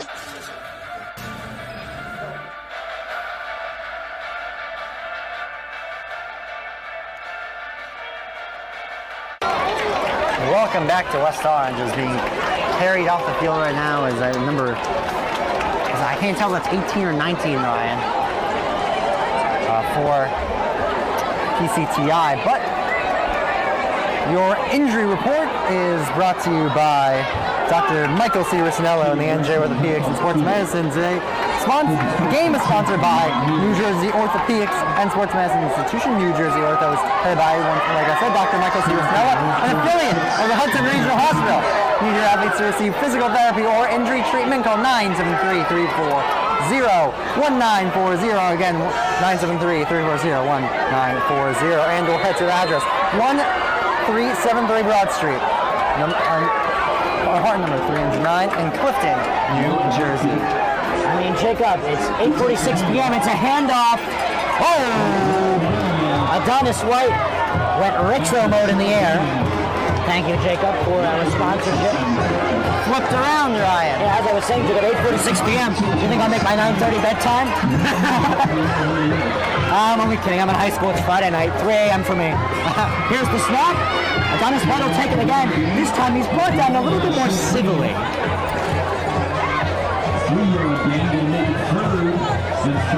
Third down and 5, 9:35 in a running clock. No, seriously, for those of you tuning in, you might tune into another game, you might be like, wow, it's only halftime? Yes, it's only halftime. This game is almost done. Yeah, the last game we did for West Orange. Quick pass, it's caught. Fringe possible first down for Jarvis Jones. They're going to mark him a yard short. Just short, even less than a yard possibly. Yeah, you got to go for it at this point in the game, you would think. Oh, yeah, 9 minutes and a running clock. Ideally, PCTI once again maybe turns it over on downs or punts it away. That's 3 or 4 minutes off the clock to begin with. West Orange doesn't quick get on offense all day. They're lucky they're only down by 6. They were, many people thought, down by 12, but the flag brought it back. See, it looks like they're going for it. I mean, they don't lose more than 3 yards. They're giving the ball to PCTI in PCTI's defensive territory. So, fake handoff to the power man. Taking it himself is Ali. Looks like he just got it. We'll see. Both officials have it a little different. I think the close side official nearest to us says first down. Are they going to bring out the chains masters? Yep, officials timeout. Today's head official, Dave Field. Wow, game-changing measurement, Jacob. I don't know, Ryan. I'm not sure if they got this. That was a Taylor Heineke dive there from Ali last year. And Washington football team, now Commanders and Packers game. Heineke dived down. He had a clear path to the end zone. Dived down short. Similar play there by Ali, and it looks like stretching out, he was short. Turnover on downs. He's short! PCTI football! Wow! That will change the trajectory of this football game. If West Orange had, it could have been a totally different playbook. I am in awe. And Jacob, it's high school football. There's no video review. Who knows if he actually got it, because it was oh so close. Yeah. Officials are not perfect. Yeah, the spot could have been off. Wowie me. That Taylor Heineke dive you were just talking about didn't pay off. Yeah. 6-0 PCTI on the football. From their rough 45, it's a handoff. Pushing for about 6 yards is Dye. Yeah, he gets 6. Jacob, only 8:25 left to play. That clock is running. It's no first downs or gain, and the ball's staying in the running area. I mean, if you're the Bulldogs, just run the ball. Keep killing that clock. Dye has proven he can penetrate this West Orange defense. So keep running the ball, running that clock down. 2nd down and 5 for them. 8:05 left to go. Shotgun snap. Another handoff to Dye. I think Dye's got the first down. It's going to be close. I think he might be just short, but that was a big run. Yeah. They're running the clock like he's short. Yep, turned out in inches. Hold on. Yep, and it looks like Dave Field wants to do it again. Or actually, no, my apologies. There's also an injury to it. Checking on the play there is the lineman Rocco Alessio. Alessio gets it just fine. Looks like he's able to self-maneuver himself off the field with minimal help. West Orange uses this as a defensive timeout without it actually being charged to it. West Orange needs a monstrous stop here.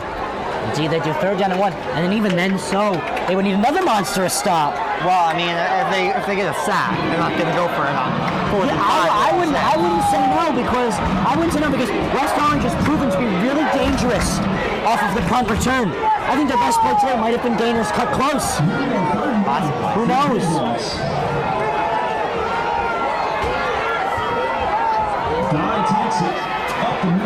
Dye will take it himself on the Wildcat formation. 3 or 4 yards extra to the first down. That's a 5-yard gain at least. Yeah. I mean, PCCI is really doing a great job moving the ball downfield, killing clock. Jacob, it's crazy to say when somebody makes a highlight reel of this game, there might only be a touchdown or 2 to the name of the game. Yeah. A touchdown on this drive for PCCI could possibly end the game. We'll have to see how much time is left.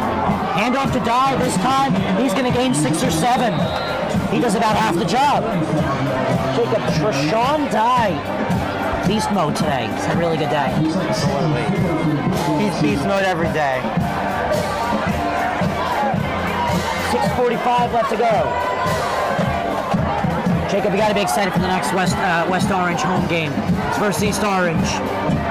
I really hope we're here for that one, Ryan. Battle of the Oranges. That was a fantastic game last year.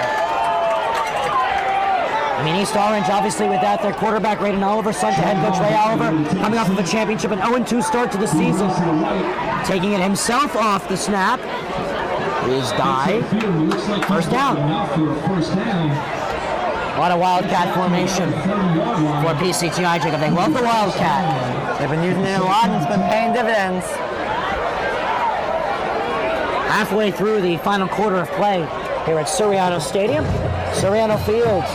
It's the place to be on a Friday night in Essex County, Jacob. I think it might be one of the best atmospheres, one of the most exciting and coolest public school teams. I mean, that athletic department, beautifully run. Full sports in West Orange, just so exciting. Although volleyball's struggling, they came up with a big win recently. Both soccer's phenomenal top 20 teams, and football, obviously, one of the top public schools in New Jersey. Dye takes it himself. Now too short.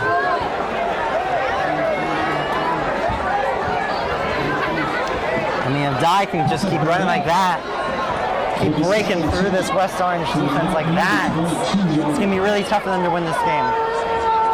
Jacob, might I say, obviously, Seton Hall Prep's big soccer comeback victory down by 2 goals against Columbia High School on the road does show that anything can happen in high school sports. It's true. But, I mean, officials... The fact that Milburn soccer beat Seton Hall Prep. Yeah, anything can happen. Milburn unranked. Had, for their standards, not the best season last year. A game under 500 coming off of a finals appearance in an abbreviated section from the COVID year. But, you know, a lot of crazy shaking happening in football and soccer around Essex County. So, I mean, anything can happen. But I do think a touchdown could really secure the bag for the Bulldogs at PCTI. And I think it'll, no doubt about it, put them in NJ.com's top 20. High up, too. Yeah. Because they're going to knock out number 13. I mean, they've really, you know, their offense, the run game has been great, obviously, but their defense against this electric West Orange offense has really just been spectacular, shutting them down all night.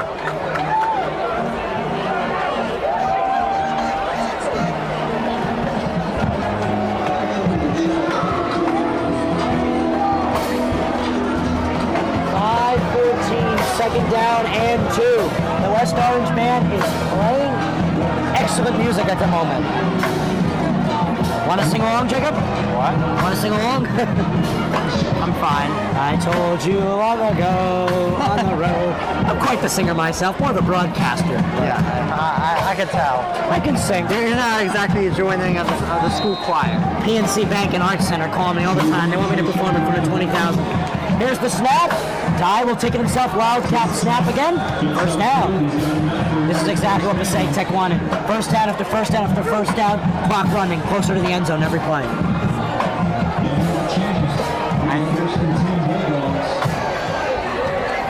we're going to count down to 5 minutes, less than 5 minutes by the next snap, Ryan.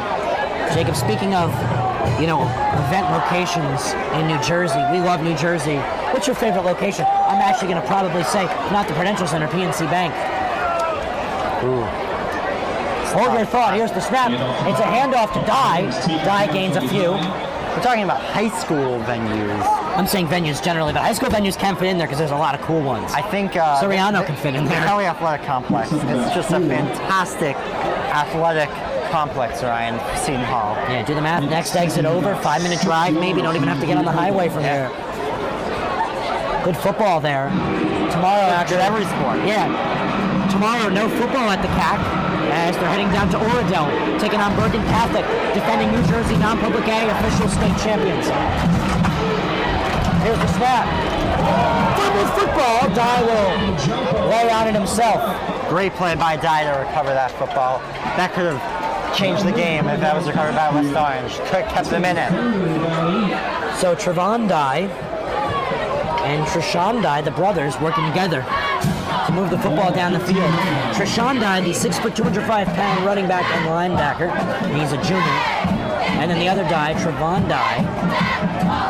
He is the junior 6'1", 215-pounder linebacker as well.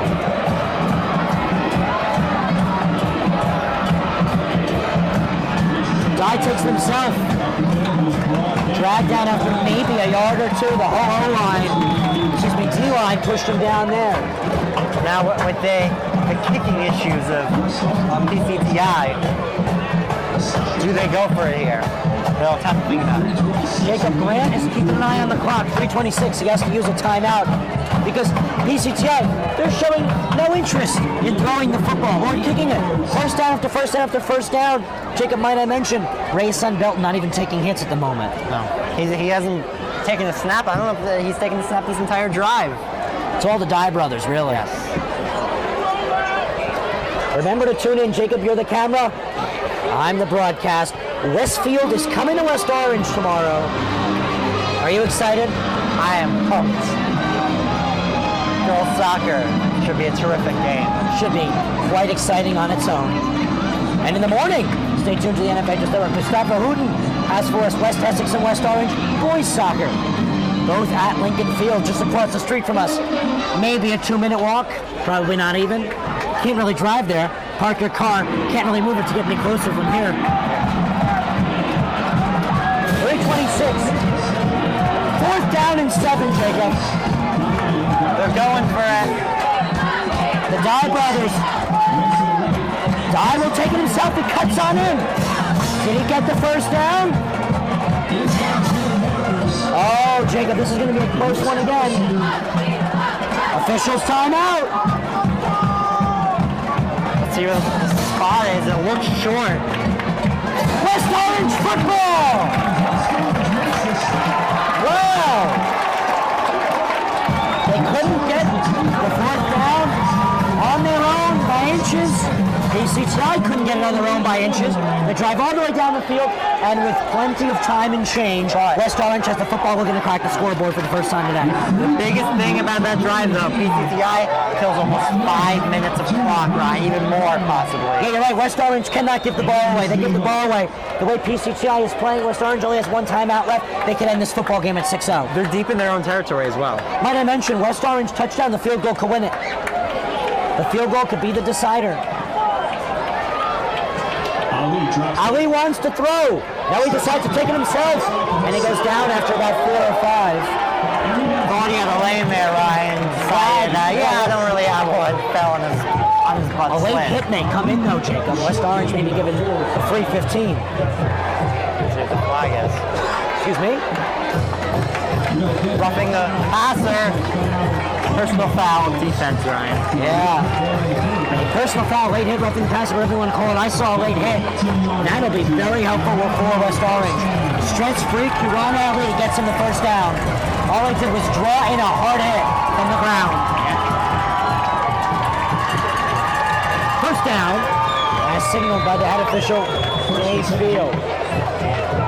Head officials making sure everyone in the building knows West Orange moved the chains. It's a busy crowd, Jacob. I'd say north of 800. Alley, incomplete.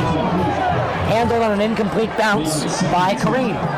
2nd down and 10. I think Alley's biggest struggle this season has just been the jitters of the football in his hands because he can throw the football very well. He can. It's got the yips a little bit. Jacob, this will be quite the comeback story. West Orange can put in the touchdown and the field goal. Their defense just proved to get the job done.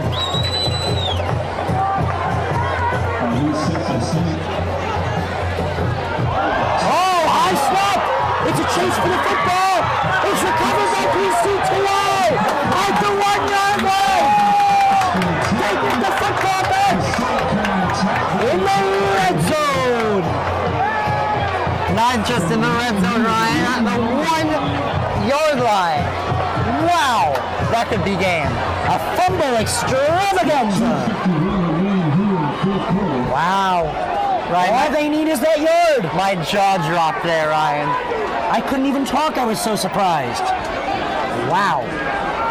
Now that hurts when you're the number 13 team in New Jersey, a top 5, maybe even top 3 public school in New Jersey. I thought they were the best.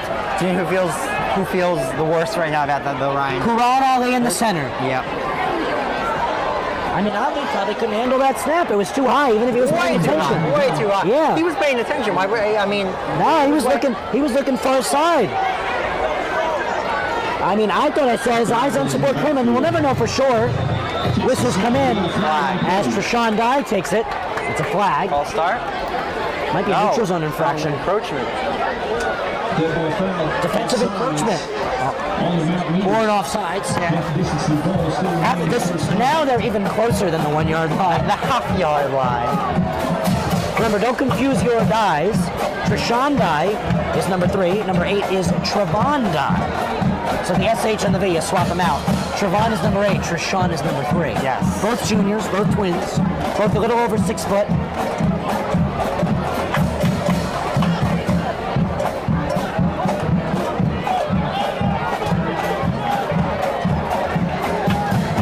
So with no Mason Belton in, here's the snap. Trevon flags in again. It's going to be offsides again, Ryan. And they will go to the corner-yard line. I mean, eventually, if they keep going offsides, is it a touchdown? I don't know. I'm getting a little worried about my bedtime. It's 9:03, and this clock is slowing down. Wow. Oh, I already passed my bedtime. My bedtime's 8 o'clock. You do seem like that kind of guy.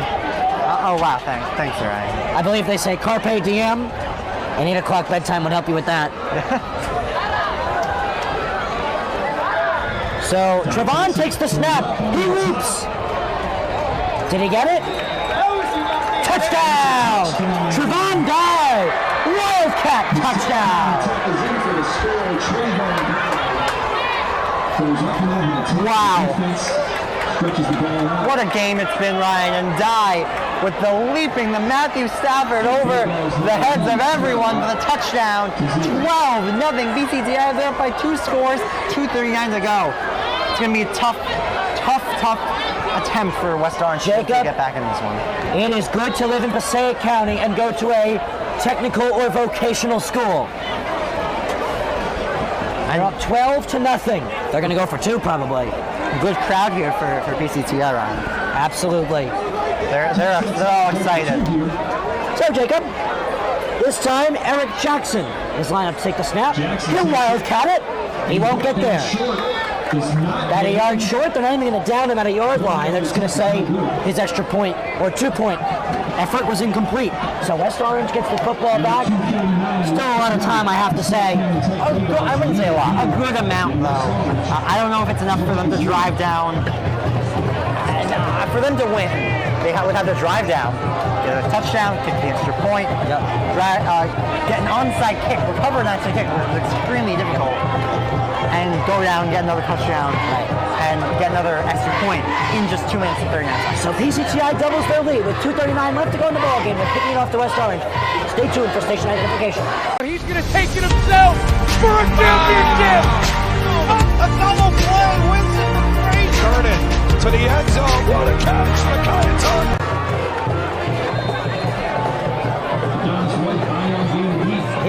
kick. It's squibbed and caught it around the 35. Elijah Payne takes it.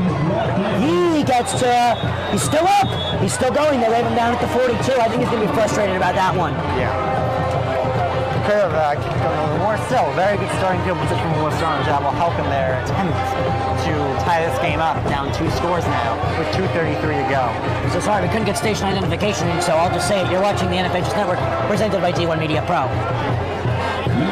One of the NFH's most esteemed affiliates. We consider ourselves great broadcasters of. D1 Media Pro on the NFHS Network. Now, Jacob, tell me, looking ahead, how excited are you for Seton Hall Prep Irvington? Oh, I'm thrilled, Ryan, that I can get to do that game. That is a matchup of 2 of the top teams in Essex County. Next Saturday at the CAC. Yes, sir. Brendan beats Evelyn Field, about 5 minutes away from here. I think they're going to do a behind jet sweep. Taken down. Adonis White had nowhere to go. Gained about a yard. Clock's still moving, Ryan. West Orange only has 1 timeout left. Question is, do they use it or do they save it? Remember, no 2-minute warning in high school football. Officials timeout here. It's a PCTI player down. So this helps no one's case. It doesn't help the West Orange group, and it doesn't help PCTI because it stops the clock. Tyrell Hobart is down. Station identification. Stay tuned. He's going to take it himself for a championship. A double play wins it from Frazier. Turning to the end zone. What a catch. The Cayetano touchdown. Volusia wins it. The championship.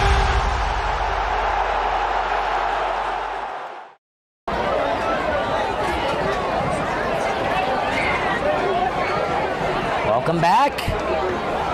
Jacob, we got an assortment of college football, pro football, high school football. I mean, I was speaking to Jay Cook of Jersey Sports Zone. He said high school football doesn't really have a primetime football game this week where it's really going to be a toss-up. I think this might be the best game. So, speaking of that, Jay Cook's here. Yeah. Well, if Jay Cook's here, that shows it's a really good game. Yes. Big fans of Jay Cook. We are here at D1 Media Pro. Your favorite college game this weekend? Ooh, it's a tough one. I'm not quite sure. What about pro? I mean, I'm excited to see what my Commanders can do in week 2 against the Lions, but I wouldn't say it's the best game of the week. I'm really excited for Ravens-Dolphins. I think the Dolphins have a really underrated squad there down in Miami. How about the MNF doubleheader? Jacob, you know me. I'm excited for girls soccer tomorrow night. That'll be my highlight of the weekend. Westfield comes to town. They take on West Orange. 7 p.m. NFHS Network. Ali guns one down the field. Pass in the air. And caught! Touchdown! Support team! Wow, baby! That's right! It's flags! Wow! I don't know if this is going to come back. I saw flags in the end zone. But that was one of the best matches I've seen from Kareem. They have covered him so well all game, but they can't stop him there. Wow! Oh, that is one of your D1 Media Pro top 10 plays of the week. Hands down. Drop the paper. That is why he is getting these offers from top colleges. Sabur Kareem. They'll count it. And West Orange's extra point here is key. They get the football back. They score a touchdown. They have the lead. And look at the timing, Jacob. 1:56. So plenty of time, but West Orange never used that timeout. But they most likely, I mean, we'll see. There's still minute 56 to go. Only one timeout. I think they probably go for an onside kick here. Oh, yes, hands down, no doubt about it. This reminds me of Low EO, the Battle of the Oranges, the Orange Bowl, West Orange and East Orange. Jacob, I'm getting a reminder of that one. Ryan, you know, a lot of quarterbacks in every level of college say, you know, sometimes I don't know what to do. Screw it, throw it to my top receiver. Joe Burrow said that about Jamar Chase, Kirk Cousins, Justin Jefferson. Are you implying we see it here? Matthew Stafford, Cooper Kupp. That's what just happened. I think at least, you know, when screw it, and he lobbed it up to Sabor Kareem, who made the best catch of the game, the best catch, one of the catches of the year, to keep West Orange in this game. Now they're going to be moved back on the extra point, and they're going to go for 2 now. Yeah, they're going to go from 2. Now, This is interesting. Yeah, they're going to go for it, but this is interesting because the field goal would give them the lead if they score a touchdown after this. Oh, they're going to try a trick play into the end zone. Intercepted. Let's see if PCTI can go for 2 on their own. They don't do that here. So Matthew scored our lead to Kareem. Jacob, in the NFL, they could have returned that for 2, but they don't do that in high school football. I think they should add that to the NFL. That'd be a little spicy. In high school football, you mean? Yes, of course. Yes, I agree. Already added to the That'd be NFL. fun. Yeah. That'd be very fun. I mean, that would have changed the trajectory of this one. Yeah. Because then there would have been no way for West Orange to win. Yeah, you're right. That would have put them up 14 to 6. No, no way to win in regulation. They could have still a chance to win in overtime. Oh yes, absolutely. Touchdown, 2-point conversion. Yeah. West Orange, if they scored the touchdown, it would have been 14-12. They would have had to go for 2. There's no way they could have won there on that type of play. So that's huge. And let's see if an onside kick is in play. Looks like it might be. Well, we'll see. It might be a squib kick. Minute 56 seconds left to go. The Mountaineers swing the runs. New life here at Suriano. Onside kick. Let's see who has it. It looks like PCTI has it. No question. Diving on it was Jaden Jacobs. Right to Jacobs. That was close, actually. Jacobs was almost unable to handle it and almost squeezed right through his legs. Remember West Orange, East Orange? Yeah. An onside kick. There was the crazy ending with the laterals. Yeah, also looking back at West Orange history, you remember that crazy play where they played East Side, I believe it was last year, where there was 2 fumbles in one play. The ball was carried from 20 to 20.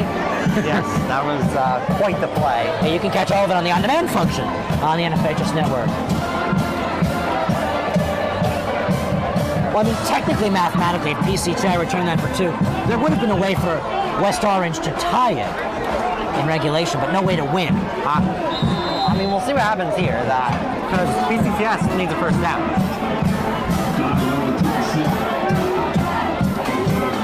Here's the snap. Ty takes himself. Only has a few, just the timeout come in. We're keeping an eye on Grant's sideline. And whistles come in. Mountaineer is down. They might be charged a timeout here. We'll see. Ashley Sevo and Gene Palacianos come in. Stay tuned to the NFHS Network.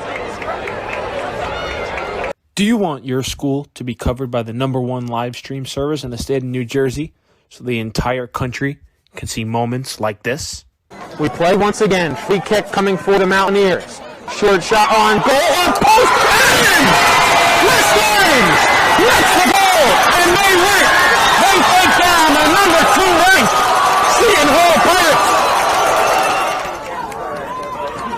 Bullock takes the snap. He's going to take it himself. Barreling towards the goal line, and he's in. Charles Bullock from 3 yards out, and the Marauders lead it 20-7. Or be a witness to championships like these? Montclair are state sectional champions. They defeat Livingston 4-1, and the Mounties sweep the boys and girls brackets in back-to-back wins over the Lancers. 3-2, there goes the runners. Swing on and miss, strike 3, that does it. The Cranford Cougars are the Last Dance World Series champions. Or have exclusive interviews with players and coaches. Maroon and Silver Star pitcher Team. Emmanuel Kales was the player down. Jacob, we hope he's all right. We're back. Attacking territory has Passaic Tech themselves. Timeout wasn't used by West Orange there. Yeah, they're not going to charge West Orange with the timeout there. PCTI still has time to kill. They can hold off on the snap and kill more time. Yeah, they're running the clock, 1:20. Looks like that's what they're doing a little bit. Maybe they'll use the timeout as well. 2nd and 9. Yeah, they're waiting as long as possible. West Orange is ready to go. Maybe they're waiting for West Orange to jump as well, but it seems like West Orange is sat quite comfortably. Minute 5. Here's the snap. West Orange rushes. Shut him down. And there's Grant's timeout he had. Orange uses their last timeout. 1:01 to go. Yeah, figured to use it eventually. So essentially a first down would end the game. Fourth down, they would get the ball with minimal time, 10, 20 seconds. Yeah. I think Amir Stewart, watching this game from his sideline, is excited to be back. This game would have made a big difference if he was in. He's excited to be back. Absolutely. There were some passes that you could tell, Ali just couldn't quite get a grasp on the play, and it was resulting in an incompletion. We'll see if that's the case when Stewart gets back. We saw a little bit of him last year, not a ton though. There's a reason he won the starting job though for this year before he got injured. Minute and a second left to play. Third down and 12. Jumpers and flags all over the place. Ball start. That's huge. That first down becoming less likely. West Orange is working with 5 to 10, maybe even 15, 20 seconds to play. Still kills time though, Ryan. Absolutely. 9:17 p.m. Eastern Time. I think I might make my bedtime.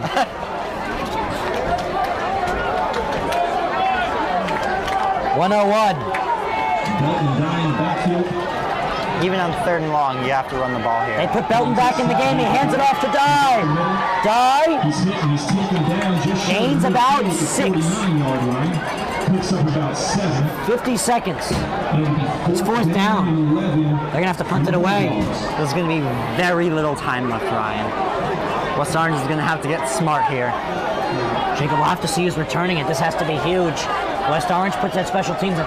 You know what will be immaculate? PCTI fakes it or gets first down. Yeah. I can't see them doing that, though. Well, it burns a lot of clock, A, and B, hear me out, Ali, not so comfortable with the football in a time like this. Anyway, regardless, Gaynor back to return. I highly doubt that'll happen. They just played safer and punt the ball. Whistles come in. Timeout, PCTI. PCTI is a timeout. 1 second left on the play clock, Ryan. Yep, so looks like West Orange will get, if I'm going to ballpark it, 6 or 7 seconds to play. They'll be lucky if they can get a play in besides one play. I'm guessing they'll get one in. Yeah. I mean, they just going to have, from where they will have it on the field, I'm guessing laterals, but you could also have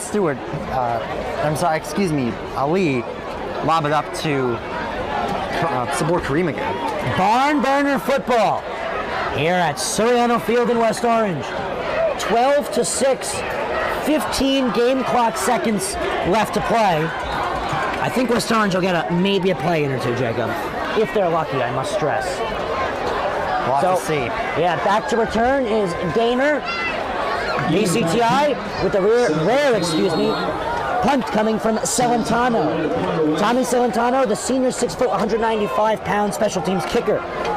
It's all up to, aside from one play, the returning of Gaynor. The kick is up. Gaynor catches it at the 15. Let's see if he gets tricky. Here's a nice block to work with. At the 30, he will tween and get taken down at the 29. 2 seconds left, Ryan. They'll have one play. There is time for one more play. 2 seconds remaining here in the game. The Mountaineers wow. One play. Try and even this score. This could be it for West Orange's undefeated run. It was a big win versus Montclair at MSU, and then a humongous win at Foley Field in Broomfield, who Livingston is currently playing right now. And now, the PCTVS Bulldogs might have stopped a good start to the season for him. Timeout. PCTI uses their final timeout.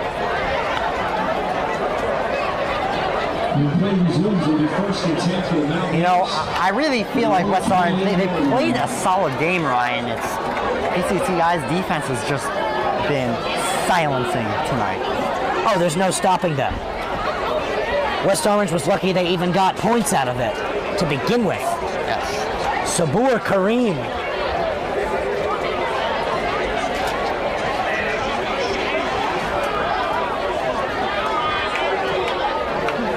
In an 18-point affair, PCTI with 2 of the 3 touchdowns and no extra points on the day. Ryan, that's 2 weeks for me, 2 amazing catches. Last weekend, we played Verona. I saw AJ Nigro make a fantastic catch behind the back, one hand moving. And Kareem's catch might have been better than that, though, even. 2 seconds left. Yeah, here we go. There's 2 seconds left to play. Juron Ali takes the snap. Final play in the ball game. Pass is caught for just a few, and taken down with nowhere to go is Adonis White. Passaic Tech has taken down West Orange, and they're the first team to do so. In a 3-touchdown, 18-point affair, with 12 of it was Passaic County Technical Institute and Vocational School, and with just 6 of it was the West Orange Mountaineers. Ryan Lowry, Jacob Doran, Jordan Cooper. You can catch this game now if you are watching it live on the on-demand function on the D1 Media Group page on the NFHS Network. Thank you so much for tuning in, and have a great rest of your Friday evening. Friday Night Lights, signing out from Soriano Field. He's going to take it himself for a championship. A double play wins it for Frazier. Turn it to the end zone. What a catch. McKay